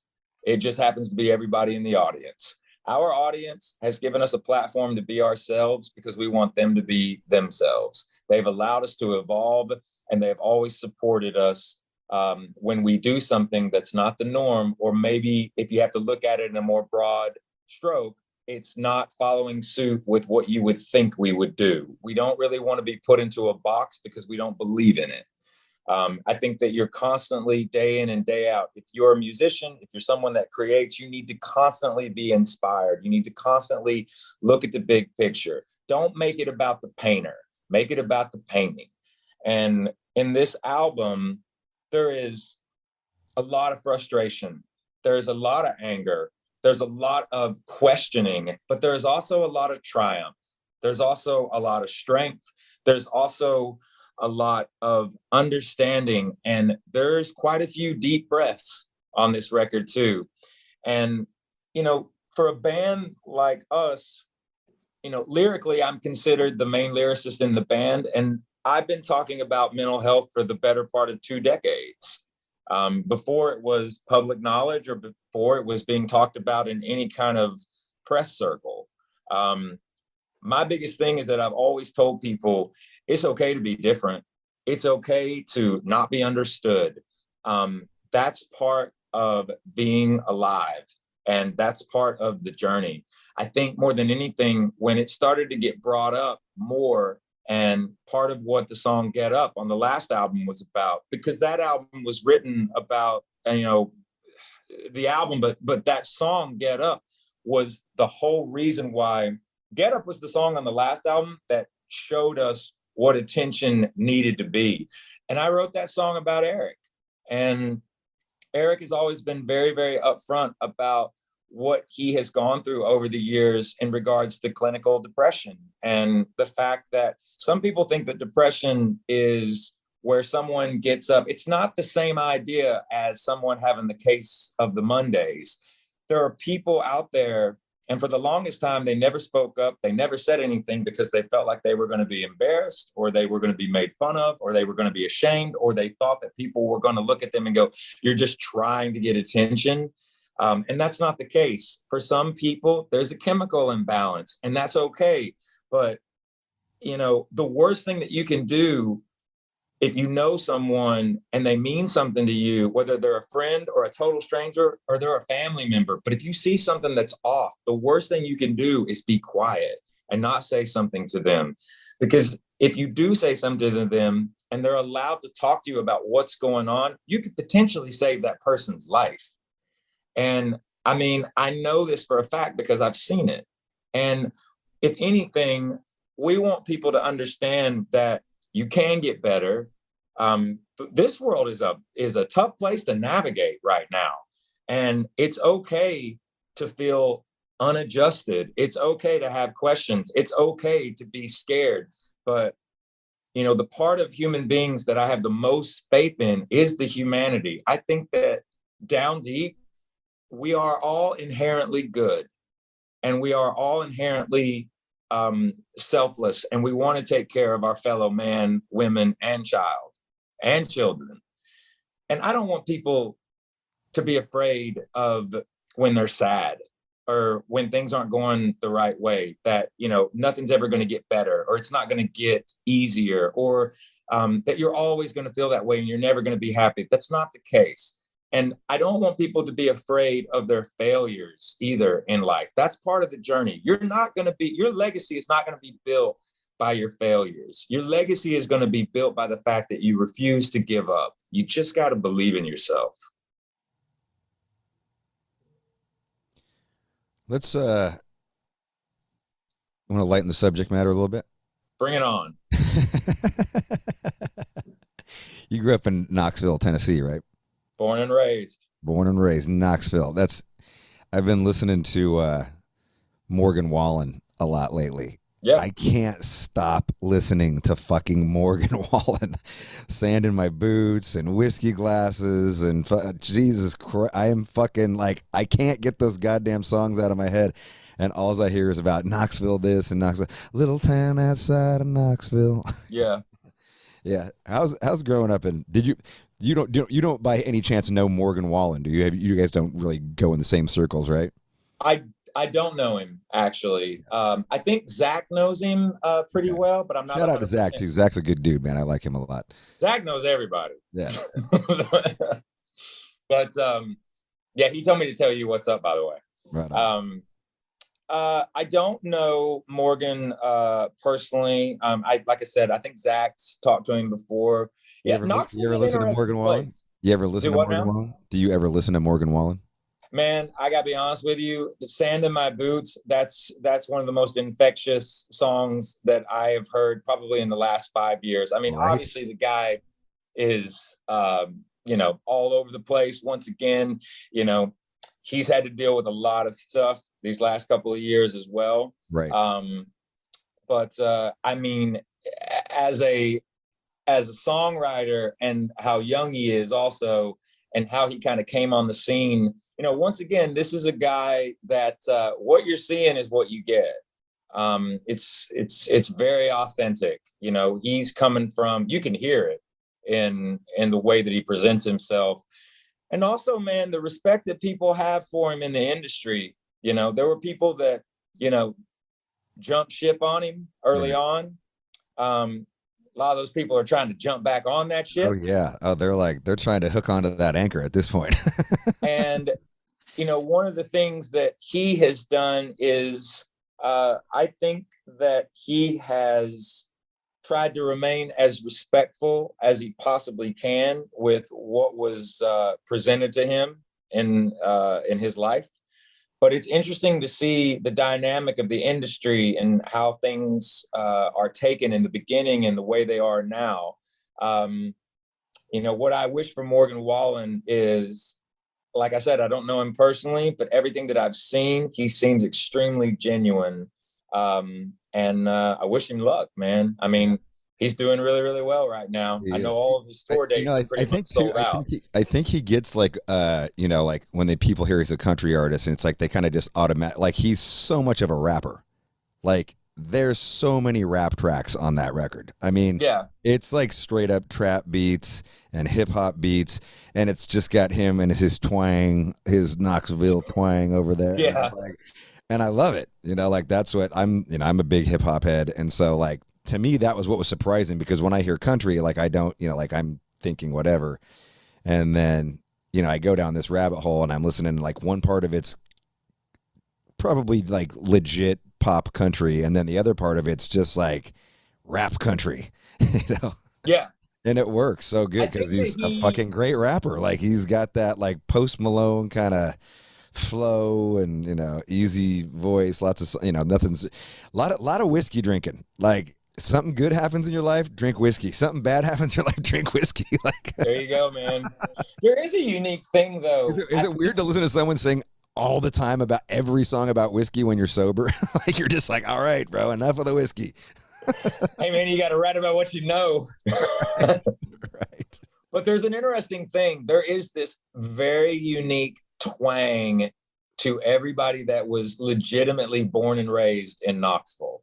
There is some kind of a cadence. Yes. And if I go home, because I was born like in the heart of Knoxville, Tennessee, like smack dab in the middle, right off Chapman Highway, which everybody that's from Knoxville knows exactly what Chapman Highway is. Right. I mean, that basically is the gateway to north, south, east, and west Knoxville. Okay. And there is just a unique kind of cadence in the way people talk there. You know, obviously the University of Tennessee's there, you know, big college football town, had a great basketball team. They lost, unfortunately, the other day, but they worked really, really hard.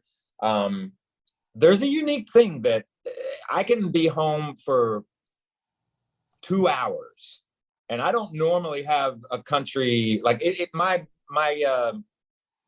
we call it a draw. Like there's a certain kind of timbre to the way you end your phrases and what have you. When I'm out on the road, I'm a bit more articulate, and you know, in certain things that I'm doing, I'm working with a lot of different people with a lot of different personalities. I mean, I can hear your accent. I can hear your accent for sure. If I'm in Knoxville for 2 hours and it all comes back, like immediately, I all of a sudden sound like a Knoxvillian. It just comes back. Like what's a classic Knoxvillian phrase that just no one else, even in like Nashville, would say? Oh my gosh, what would it be? Let's see. Well, nobody says wash.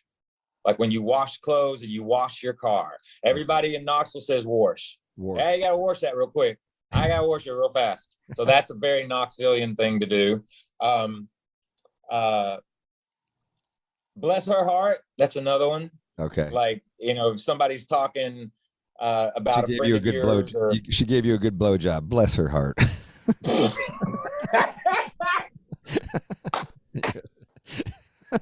I guess, yeah. Yeah. Oh man, we're gonna get in trouble for that one. Yeah, there's a bit of this. It's endearing. There's kind of like this. I think you know, Hell's Bells. That's another one. Like in Knoxville speak and Knoxville talk. Like if somebody's talking to you about something and whatever the situation is, it's too complicated for you, or someone's making it too complicated. You know, I remember my grandmother would just be like, well, hell's bells. You know what I mean? You know, it'd be like that. You know what you said earlier too, that I hear Morgan Wallen say a lot. You said, hell nah. L-N-A-H-N-A-H.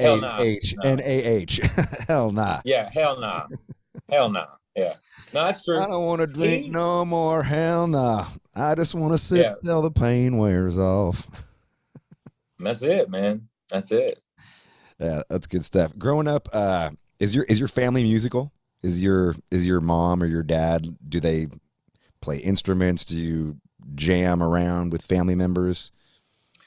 So I'm an only child, and my mom and my dad are not musical. My dad's kind of musical a little bit more now. Like I had an interesting upbringing because I was, and to my recollection, I'm the only musician in the family in almost like a few centuries. Oh, wow. So like my grandmother, who passed away while I was demoing what would eventually become Shinedown's debut record, Leave a Whisper, she passed away suddenly during that time. She was actually tracing back our family and our lineage and like our crest and our creed and all of these different people. And she was going back quite a ways, like a couple 100 years. And there were no musicians. Like I was the first one that kind of came into the fold. But, you know, a really good friend of mine once told me, you don't pick the music picks you. And I can't for the life of me remember ever wanting to do or ever wanting to be anything else than what I do now. Like from birth, my mom was always like, the moment he entered the earth, he was singing, he was making noises, he was grabbing instruments, he was playing on stuff, he was beating on drums, he was making drums out of stuff. He was never quiet. I was just always really vocal kid. And from the age of 10 years old, I started writing songs. Like I had, for whatever reason, I could write down how I felt at a very young age and kind of put it in a song form. Yeah, it's just been a part of my life ever since I can remember. What kind of music are you writing? What kind of music are you listening to at 10 years old? Like pop punk or like alternative, metal, or well, country? For me, it kind of started off with some like old school traditional country. So like Randy Travis, Conway Twitty, obviously Willie Nelson, Johnny Cash, Loretta Lynn, a lot of Dolly Parton, a lot of Waylon Jennings, Nice. Tanya Tucker. So like more old school. And then as I got kind of a little bit more into the pop world, I started to listen to the Beach Boys. And really that's when the harmony, that's when the harmony thing happened. Okay. With me, where I was just like, I mean, I remember hearing Good Vibrations for the first time and just being like, what is this? You know, because I just never heard those harmonies. And, you know, the first time I heard them all sing, you know, wouldn't it be nice? And it was just like this doorway opened up. But when I was a teenager, I was heavily influenced into like grindcore. I got into like really heavy punk rock, but like the Dwarves and the Exploited, obviously Sex Pistols, Misfits, you know, the Mummies, digging into like kind of obscure things of that nature. And Wendy O. Williams, nice. All of that, like kind of, you know, oddball type punk rock. I remember my dad coming into my room at like 14, 15 years old. And he goes, Brent, I have no idea what these people are so mad about. Like, like, you know, just the sound. But he gave me a cassette. And of course, he turned around, walked out of the room. He's like, listen to this. I think you might like it. I'm like, all right, Dad. Turns around, walks out, threw it in the trash. I just threw it in the room. 2 weeks go by. You threw it in the trash? I just threw it in the trash. I'm like, I don't care what this is. I was a punk rock kid, man. I'm punk. You know what I mean? I didn't care what my dad said. And 2 weeks go by. I'm rummaging through my room because my room was a mess. And I find the cassette. And I'm like, man, what is this? I put it in a cassette player. I hit play. There's a guy named Otis Redding. And Otis Redding got me to Al Green, which got me to Sam Cooke, which got me to Percy Sledge, which got me to Marvin Gaye. Marvin Gaye got me to Nina Simone, which got me to Billie Holiday, which got me to Ella Fitzgerald. And what my dad didn't realize he had done was he opened up this completely different universe that I didn't even know existed. Like the first time I heard Otis Redding sing, it was like tasting chocolate cake for the first time. And what I didn't realize was soul music and R&B and these singers taught me how to sing with conviction. Not that punk rock didn't teach me how to sing with conviction, but there was a different element to what soul music from that generation, like it ignited something in me that I didn't even know was there. And that's kind of like where you hear the soul music in my voice. You kind of hear certain Southern timbre in my voice. And it's the beginning of the band's career. And as it progressed, you can see kind of like how it moves back and forth. But the conviction of like really using your voice as an instrument is what I learned from soul and R&B. Where does do you start playing a rock band somewhere around this age? 14 years old, I was in my first band and I had a fake ID. A friend of mine gave me his brother's fake ID that I looked kind of like him. So it was like I could get in 18 and up. I started playing in clubs when I was... You have long hair, a mohawk? What do you have at this point? Okay, gotcha. I had like hair down to here. It was like dyed Kool-Aid purple and red and stuff like that. But what I would do... Is this like early 90s? What is this? This is 90... where would this have been? I graduated in 96 out of high school. So it would have been probably mid 90s, 92, 93. Yeah. Yeah. And so I mean, dude, I'm a grunge kid. 90 to 19. I mean, dude, everything. Like, Soundgarden was and still is religion to me. So a temple of the dog. I can still listen to that record frickin' all day, every day. Yeah, it will never. It's just one of the greatest things ever put out in music. Yeah, I mean, to the point of where that record in and of itself is, I look at that as like a historical document, right? In a lot of ways, right. But so 90s kid, I started playing in bands. Like, are you in a grunge band? Are you in a grunge band? Yeah, like when you start? Grunge band. But here was the thing about me. I didn't learn, like, I didn't want to be, like, that was my big thing. Like, I would walk in to the bands that I kind of curated and put together. Some of them would come in and they knew how to play a bunch of different songs from other artists and things like that. And I didn't care about that. Right. I only cared about people that wanted to write. So like I walked in a lot of times and they would be like, well, we can play this song, we can play this song. I'll be like, do you have anything of your own? And they were like, what do you mean? And I'm like, do you write anything on your own? And they're like, well, I mean, I've messed around on stuff. And I'm like, well, show it to me. And like, they would start playing right away and I would just start singing something. And that would always kind of like throw people off because I wouldn't wait around. I would be like, show me something that you came up with and I'll come up with something off the top of my head. I always had a backpack with a bunch of journals and like notebooks. So I would just pull a journal out, thumb through something real quick and like whatever they were playing, then I would just start reading whatever I had written.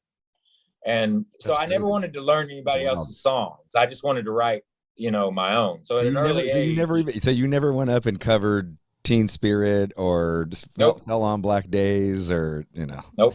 Wow. Never. No, I was influenced by it. Sure. One of the reasons why I have the rasp in my voice at times, and like when I do certain things, that was all inspired by Chris Cornell. Yeah. I studied that man, the king, at length. The GOAT. So yeah, he was a huge influence. Yeah. And but yeah, man, it was like, and it was cool too because like I had a lot of confidence in the fact that once again, I was not trying to waste anyone's time and I didn't want to waste my time. Right. So I was trying to get it going, man, at a young age. So like I was in bands at 15, playing in clubs on the weekends and stuff like that, sneaking out of my house to play clubs and stuff, getting picked up down the road.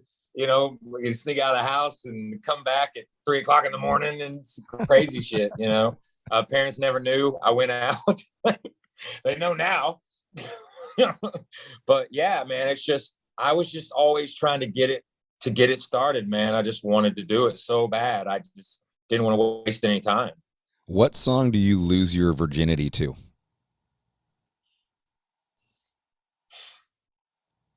Or is there a movie in the background or something? There was an R&B band called Silk. And there was a song called Freak Me was the name of the song. And I remember hearing that in the background along with a bunch of other stuff. But I very, very vividly remember that song in the background. So everybody go look up Silk. I'm going to play this. I'm going to play this, baby. And that's what I lost my virginity Freak Me by Silk. I've never heard this. This is like just some good 90s R&B shit. Oh, it's fantastic. I gotta hear this. This is great. I gotta say, I'm fascinated by how young you get signed to Atlantic Records, and then your bands kind of fall apart, but yet they still keep you. Like they still believe in you, and they kind of like allow you to put something else, and then that falls apart, and then like you had like a couple of. You put out a couple of records that didn't really do anything, right? But the band dissolves, but somehow you're still on Atlantic. Do I got that right? In a weird way, man, it's very Shakespearean. It's unique. so I was signed to a band out of Knoxville. That lasted for 10 months. And that entire time, to Atlantic, the name of the band was called Dreve.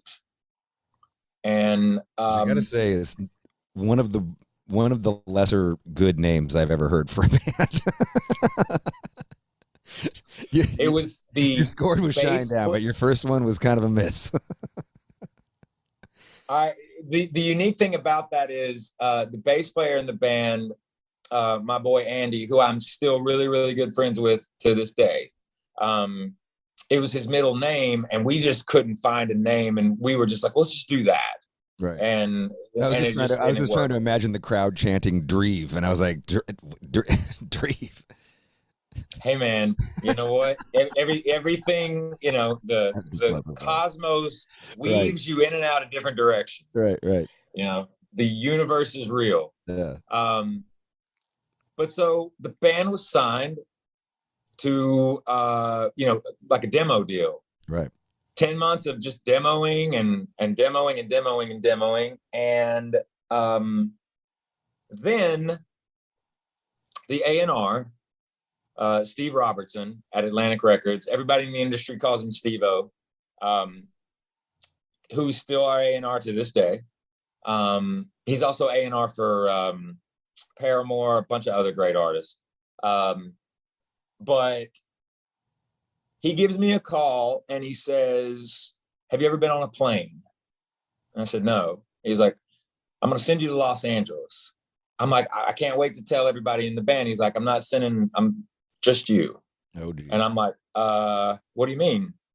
So what he did was he sent me to LA to work with two songwriters, one guy named Tommy Sims and another guy named John Shanks, which John Shanks is a legitimate, bona fide, incredible pop rock songwriter that's worked with everybody under the sun. I didn't know this. I'm so impressed with your memory for people's names.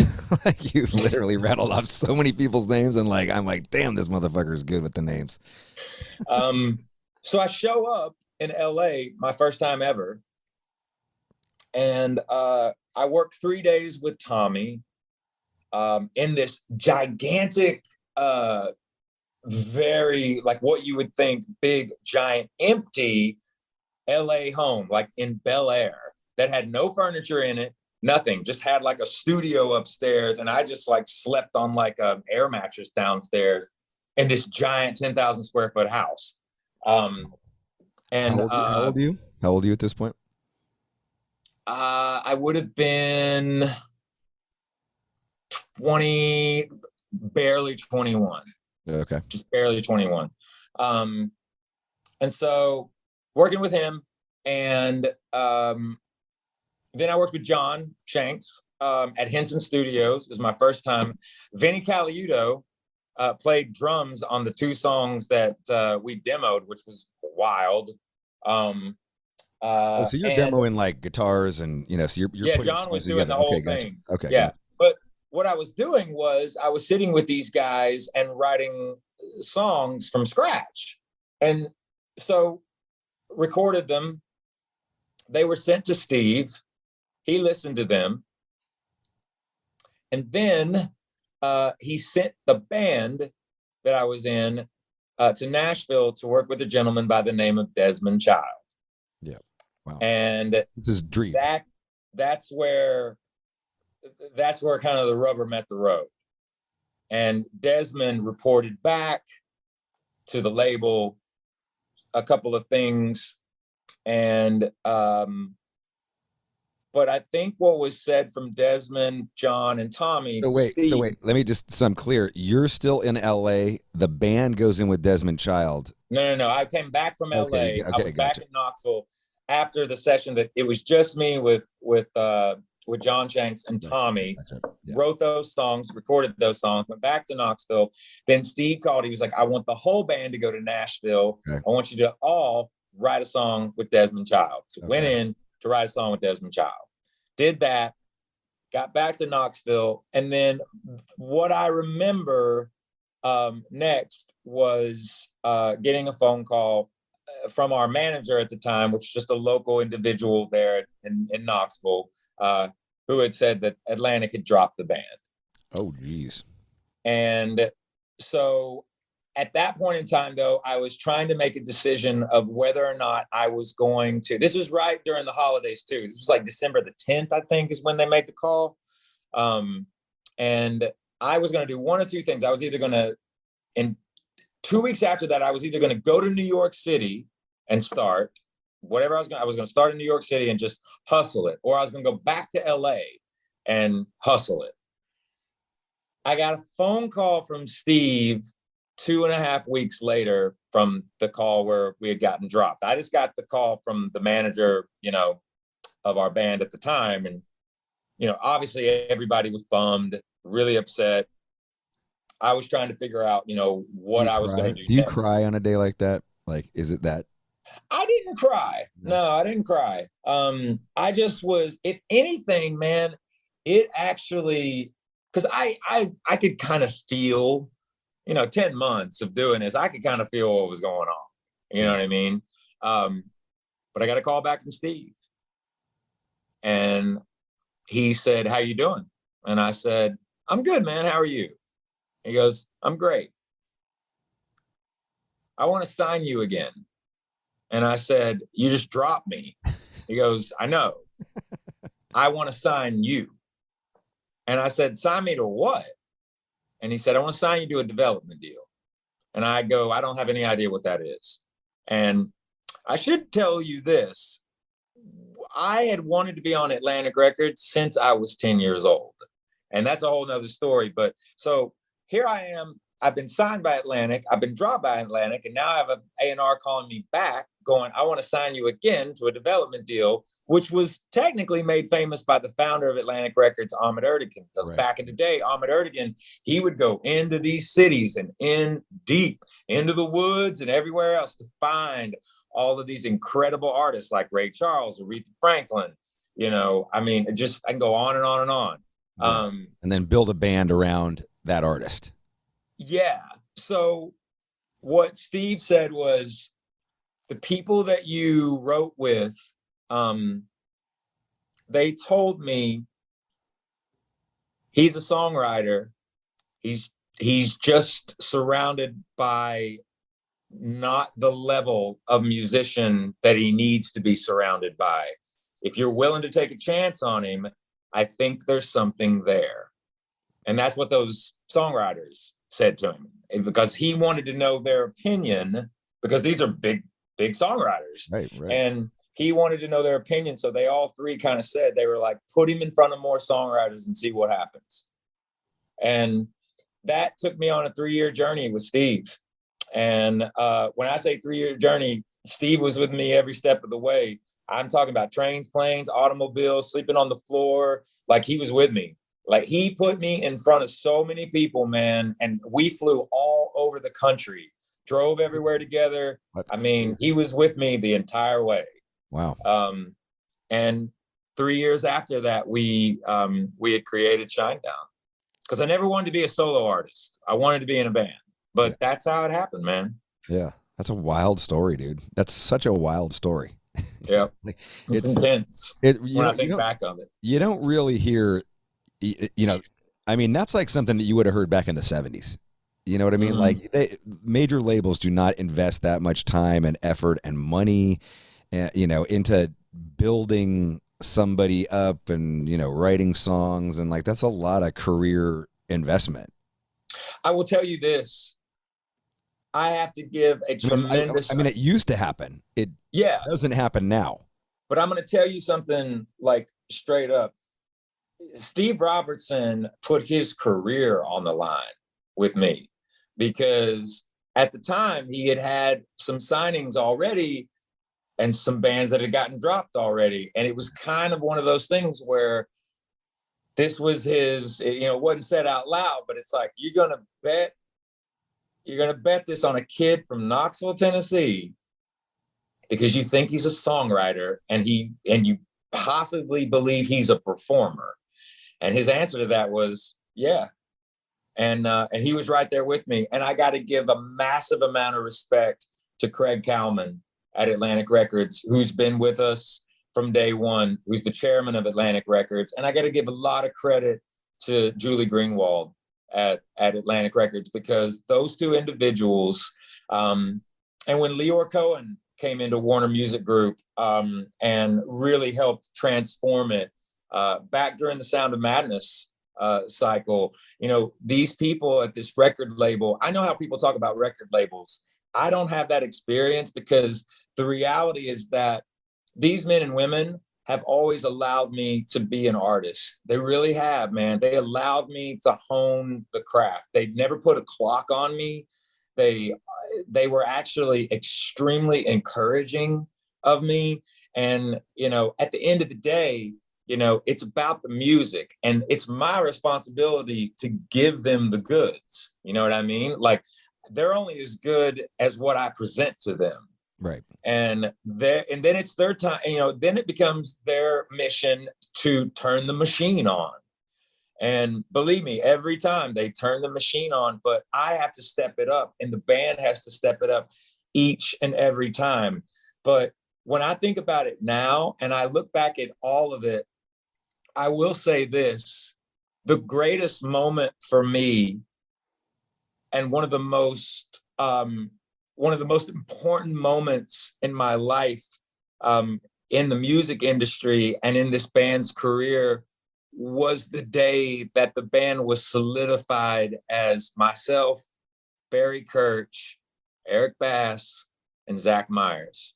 Because once I found all of those guys and we found each other, not taking anything away from the first two albums or anybody else that I'd ever worked with, but you have to understand, when the four of us finally were together, that's when the universe told me this is what this band was always meant to be. Because if it wasn't, because me and Barry have been there for 21 years together, but if it wasn't for Eric and Zach, Shinedown wouldn't exist today. It just wouldn't.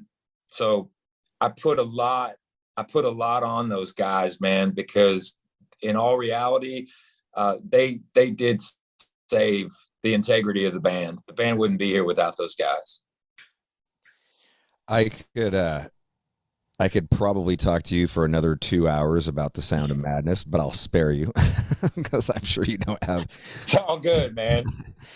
I genuinely believe that record is best hard rock record of the last 20 years. Like, man, you're gonna unchallenged, you're gonna get me all emotional over here, dude. Unquestionable. Like, it is a fucking masterpiece. Jesus, dude. Thank you. Oh my God. Every fucking song, top to bottom, is just, it's fucking amazing. Like, I can't even tell you, like, that record is, you know, I don't know, maybe it's because of the time it came into my life. And, you know, I think that we actually played a show together. It was that Korn Machine Head Shinedown and man, somewhere. And I just saw you guys, and, you know, kind of like, I don't even think we talked that much, but, you know, like, I loved the band. And, you know, I remember you were talking about, you're like, oh yeah, my bass player is really saving my ass on all these songs. And I was like, pretty much. But, yeah, I just, you know, to me, like, there's such a darkness about that record, and yet it's such an uplifting, you know, poppy record, and I love that. Like, I'm a huge fan of pop. Like, I'm a fucking total sucker for that kind of shit. And, you know, even though I play some of the brutalest metal, I steal from pop shit all the goddamn time, because it's just, you're what you do, though, man, is something that is beyond eclectic, though, man, because you do have those elements, like your riffs and what you do in the band and how you utilize your voice. And also, too, how you had, you know, how you had a massive evolution, too, from like certain beginnings. And then as you grew into not only a songwriter, but as a frontman and also a producer, like, you are in a league all on your own, man. There is nobody like you. Like, your sound, your band, I'm gonna tell you right now, man, if there's anybody that is necessary in rock and roll and heavy metal, it's you. You are necessary. Thank you, man. Thank you. I just want to say, though, that record, I I've heard things that you were going through. You know, I've definitely read about the cocaine addiction and the OxyContin addiction and the alcohol addiction, and I'm not sure how much it played. You know, even just researching you last night, I probably learned more about you than I ever knew. Just that you fired people during the writing of the record, and like it sounds like the record was just fucking chaos for. It was brutal. A good. It was brutal. Year. I mean, you know, wow, and that was the end result. Was, you know, there's just so many, you know, to me when I, you know, and I used the word pop earlier, and I just want to kind of clarify that, you know, to me, I think that I embrace that, by the way, when you say it. Like I don't shy people get offended when I say, you know, I wear that as a badge of honor. Okay. You know, because to me, I hear so many, and when I refer to pop, I'm talking Elton John. You know what I mean? I'm talking about like, I'm not talking about, you know, whatever modern horseshit I'm talking about, like, you know, I hear something, you know, like you know, when you and I were getting high in outer space, you know, that's such an Elton John thing to me. Very much like, so. You know, when I heard that, I was like, oh shit, that's just fucking butter right there. And, you know, but just juxtapose these very psychedelic lyrics. Like there's so much like, you know, druggy, psychedelic-y, you know, maybe I'm reading something into it, but no, you're not, man. You're listening to it very closely. Yeah. I mean, I think that, you know, to me, when I think that we take the tally of hard rock records released, you know, in the last 20 years, like to me, that rates over the Foo Fighters. It rates over, you know, so many other of the rock bands. And, you know, I just want to say, like, you know, congratulations on that. You know, you've made a record that will live forever, you know, like even if it's just because of Second Chance, which is a phenomenal fucking song. Thank you. But, you know, to me, it was all about the hard songs too, you know, like the fucking. I gotta be honest though, too. Like, you know, I still am in contact with Rob Cavallo, you know, and, you know, obviously, like we were talking about earlier, Doug McKean, who was a huge part of the engineering of that record. And, you know, the majority of the vocals were recorded just me and Doug, because I'll never forget, Rob was like, you don't need me to be in there to do the vocals with you. You know what you're doing. You know what to do. And he trusted me on that. But I will tell you this too, Rob was at the top of his game when he took what became that record, because just done Green Day, right? Like American Idiot. He had done Green Day's American Idiot, and he had just finished Welcome to the Black Parade by My Chemical Romance. And shit. And the thing that was so nuts about it was he had been given something like, and this isn't a made up number, he had been given something like 400 CDs of different artists, and went through them all, like literally, because he was really trying to see what he wanted to do next. And one of the CDs was Leave a Whisper. And he put it on and he listened it was one of the only records that he listened all the way through, like to everything. And then he contacted Craig Cowman at Atlantic and was like, do you have this band? And he's like, yeah, they just finished, you know, they actually had a second album, because that was Us and Them, but we were done with it. And yeah, man, it was like at the end of that cycle and what have you. What I'm getting at though is there was something, once again, where the universe is real, and putting the two of us together in this way, and then finding my way to California, meeting with Rob kind of like listening to some of the stuff that I'd been working on and what have you. And he was like, cool, I think you need a couple more songs, and, you know, maybe I'll talk to you down the line. What are the songs you're playing him? Like, what songs are you kind of like, you've got demos of stuff at this point, I'm assuming? Yeah, so I had some demos left over from like the Us and Them sessions that we were doing with the producer of that. Okay, yeah, gotcha. So from the last album, that was with one of the other songwriters that I had worked with for a long time, a guy by the name of Tony Battaglia, who I wrote Burning Bright with, and I wrote 45 with, and all of that. and had these things, and I was playing. It was so funny, man, because I'm playing him some of these demos, and when I met with Rob, and I guess Craig at Atlantic had told him, he's like, yeah, he's got some new stuff he's going to play for you too. He's got this one new song that he's going to play for you, which I don't know what Craig was talking about. And I show up at his house, and literally I'm playing him some of these demos and what have you. And Rob's like, okay, those are cool. Well, what's this song Craig said you had? I'm like, I don't have a song. I'm like, I've got these songs. And he's like, okay, well, let me hear a couple more of those. And then we played a couple more. And then he's like, you going to play me that song, or are you holding on to it? I'm like, do you have a guitar? And so he gets a guitar and he gives it to me. Oh, you do have a song. You have a song.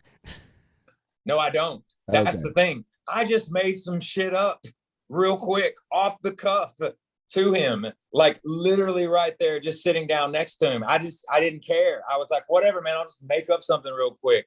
And at the end of it, he was just like, that's awesome. Where did that come from? I'm like, I don't know. And if you didn't record it, I don't remember it because I just made it up. And he was like, huh. All right, well, it's been good to meet you, man. And I walked out of that house and thought to myself, I'm never going to see this guy ever again. I just blew it. And 9 months later, I was making a record with him. Wow. About 8-9 months later, I was making a record with him because the next person I met after Rob during that time frame was Dave Bassett. Okay. And then that's when, like, and that's kind of like your collaborator for all those songs. Yeah, man. Like once I met Dave, it all changed after that. And it was just once again, man, like the universe, it's the story is still, writing itself, man. It's very interesting. And to see where we are now, and, once again, a lot of credit to a record label that's never told me who to be, always wanted me to be myself, never told the band who to be, always been behind the band. And just people that really do care about music. I will keep my fist in the air as high as I can forever when in regards to Atlantic Records. I know other people have different things about record labels and what have you. That's just not the experience I've had. And these men and women, I'll say this too, they work really hard, man. This is an ever-changing industry, man. And you got to remember, it's called the music business for a reason. It's still a business. Yeah. And you got to understand. Business of selling records. You got to understand that, man. And, but, I would say that I've been so fortunate to work with some of the most remarkable people in the world, and it's still fortunate to continue to work with the most remarkable people in the world. Does Dave Bassett bring a lot of like the heavy guitar stuff, like the Devourers or the Cyanide Sweet Tooth Suicides, or is that who's kind of bringing that? Yeah, those songs like when me and Dave sat down, I think I untapped something in him because I was able to sing a certain way that he hadn't really sat down with anybody before that could do, I guess, what I could do, and like had that kind of an attitude about it. To me, though, to my ear, like that sounds like that's maybe one of your heavier records too. Like prior to that, you didn't really sing. Those previous two records weren't as heavy or as angry as Sound of Madness. But the other thing too was that I was kind of just trying to navigate those first two records. It's interesting, man. A really good friend of mine once told me, he's like, dude, you'll get your whole life to do your first record. And if your first record's really successful, you'll get about 6 months to do your next one, which is exactly what happened. So true. And it was fast, man. I mean, it doesn't sound fast in the grand scheme of things, but it kind of was. And then, after that second album, I was presented with like, okay, what do I do now? Because I had this sound in my head that I wanted. But once again, I was in a situation where I didn't know if the people that I was around could do it. Yeah.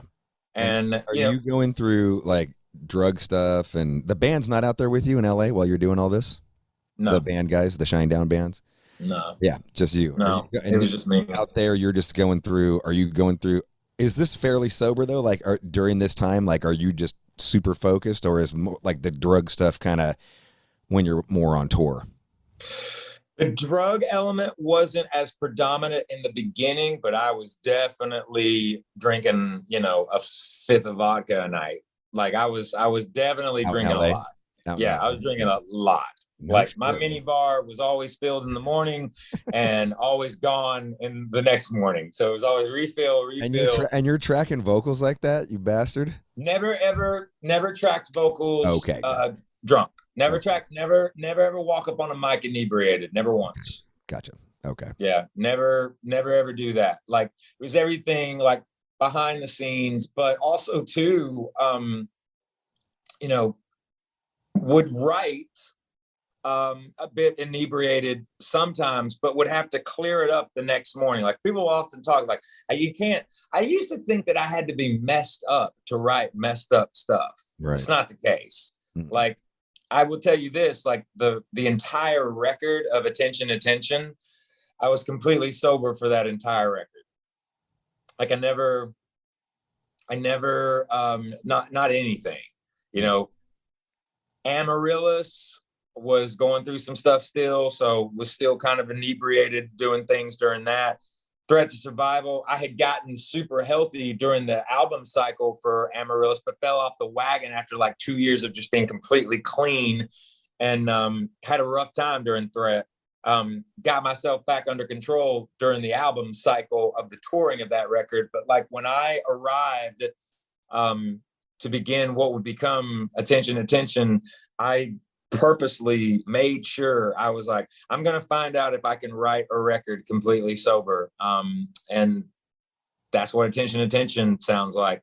And Planet Zero, completely sober, the whole record. I think there's a mythology that goes with singers and rock and roll and metal and bands that like, you were fucked up and you wrote it and that's why it's so good. And right. And, certainly I've believed that. And I've even, I've gone down I went down that Bukowski route where like, all right, I'm going to get super fucked up. I'm going to do a bunch of fucking crank and booze. And then I'm going to go fucking shack up in a hotel and just write the best shit I've ever written in my life. And I remember waking up that it was just this horrible, like I wanted Coke. I ended up getting speed and then I fucking, oh no. And then I'm just like, fuck. Now I'm just like awake for fucking ever. And I'm like, fuck. And I'm trying to jerk off. I have to go to sleep and I can't even do that. And I wake up and I read all these lyrics. Now I'm sober and I fucking read everything, like, 3 pages of shit that I'm like, this is just fucking garbage. Like, this is just the worst fucking whiny shit I've ever felt. Like, what? Fuck all this. I do find that, a lot of time the mythology of that is over exaggerated. A lot of times it's just, being in the right. Sometimes it could just be you fucking waking up in the middle of the night, just going to take a piss and you got something and it's like, I got to fucking write this down or whatever. Yeah. Right. I always, I tell people too, I'm like, write it down or grab your voice memo. Like if it comes to you, like, oh, I'll remember it. No, you won't. Grab it and get it quick. Like, if you got to wake up and write the whole thing out and do it right there, just do it, Anyway, I'll wrap it up. That was, this has been awesome, man. This has been awesome. Dude, thanks so much for giving me all this time. I've had a blast. Yeah, no, it's great talking to you, man. And thanks for sharing all your stories and such an interesting story, dude. I really dig it. And my pleasure, shout out your record, shout out your tour. You got Jelly Roll and coming out. So we got April 1st. We start with Diamante and the Pretty Reckless. That goes from April 1st, all arenas in the U.S. till May 7th. And then the new record, Planet Zero, comes out on April 22nd, Earth Day. And then we got this fall out with Jelly Roll and John Harvey. We're doing Canada in July. Those tour dates are up right now. We're doing Europe and Download Fest in June for all the festivals overseas in Europe and the UK. And then we're getting ready to announce Europe and UK headlining tour for November and December. So pretty stacked. Fucking stacked. You're busy, dude. I love it. I love it. Yeah, much success for everything, man. Ladies and gentlemen, right there, the mighty Brent Smith of the mighty Shinedown. No fucking regrets. No fucking regrets! With ROBB FLYNN.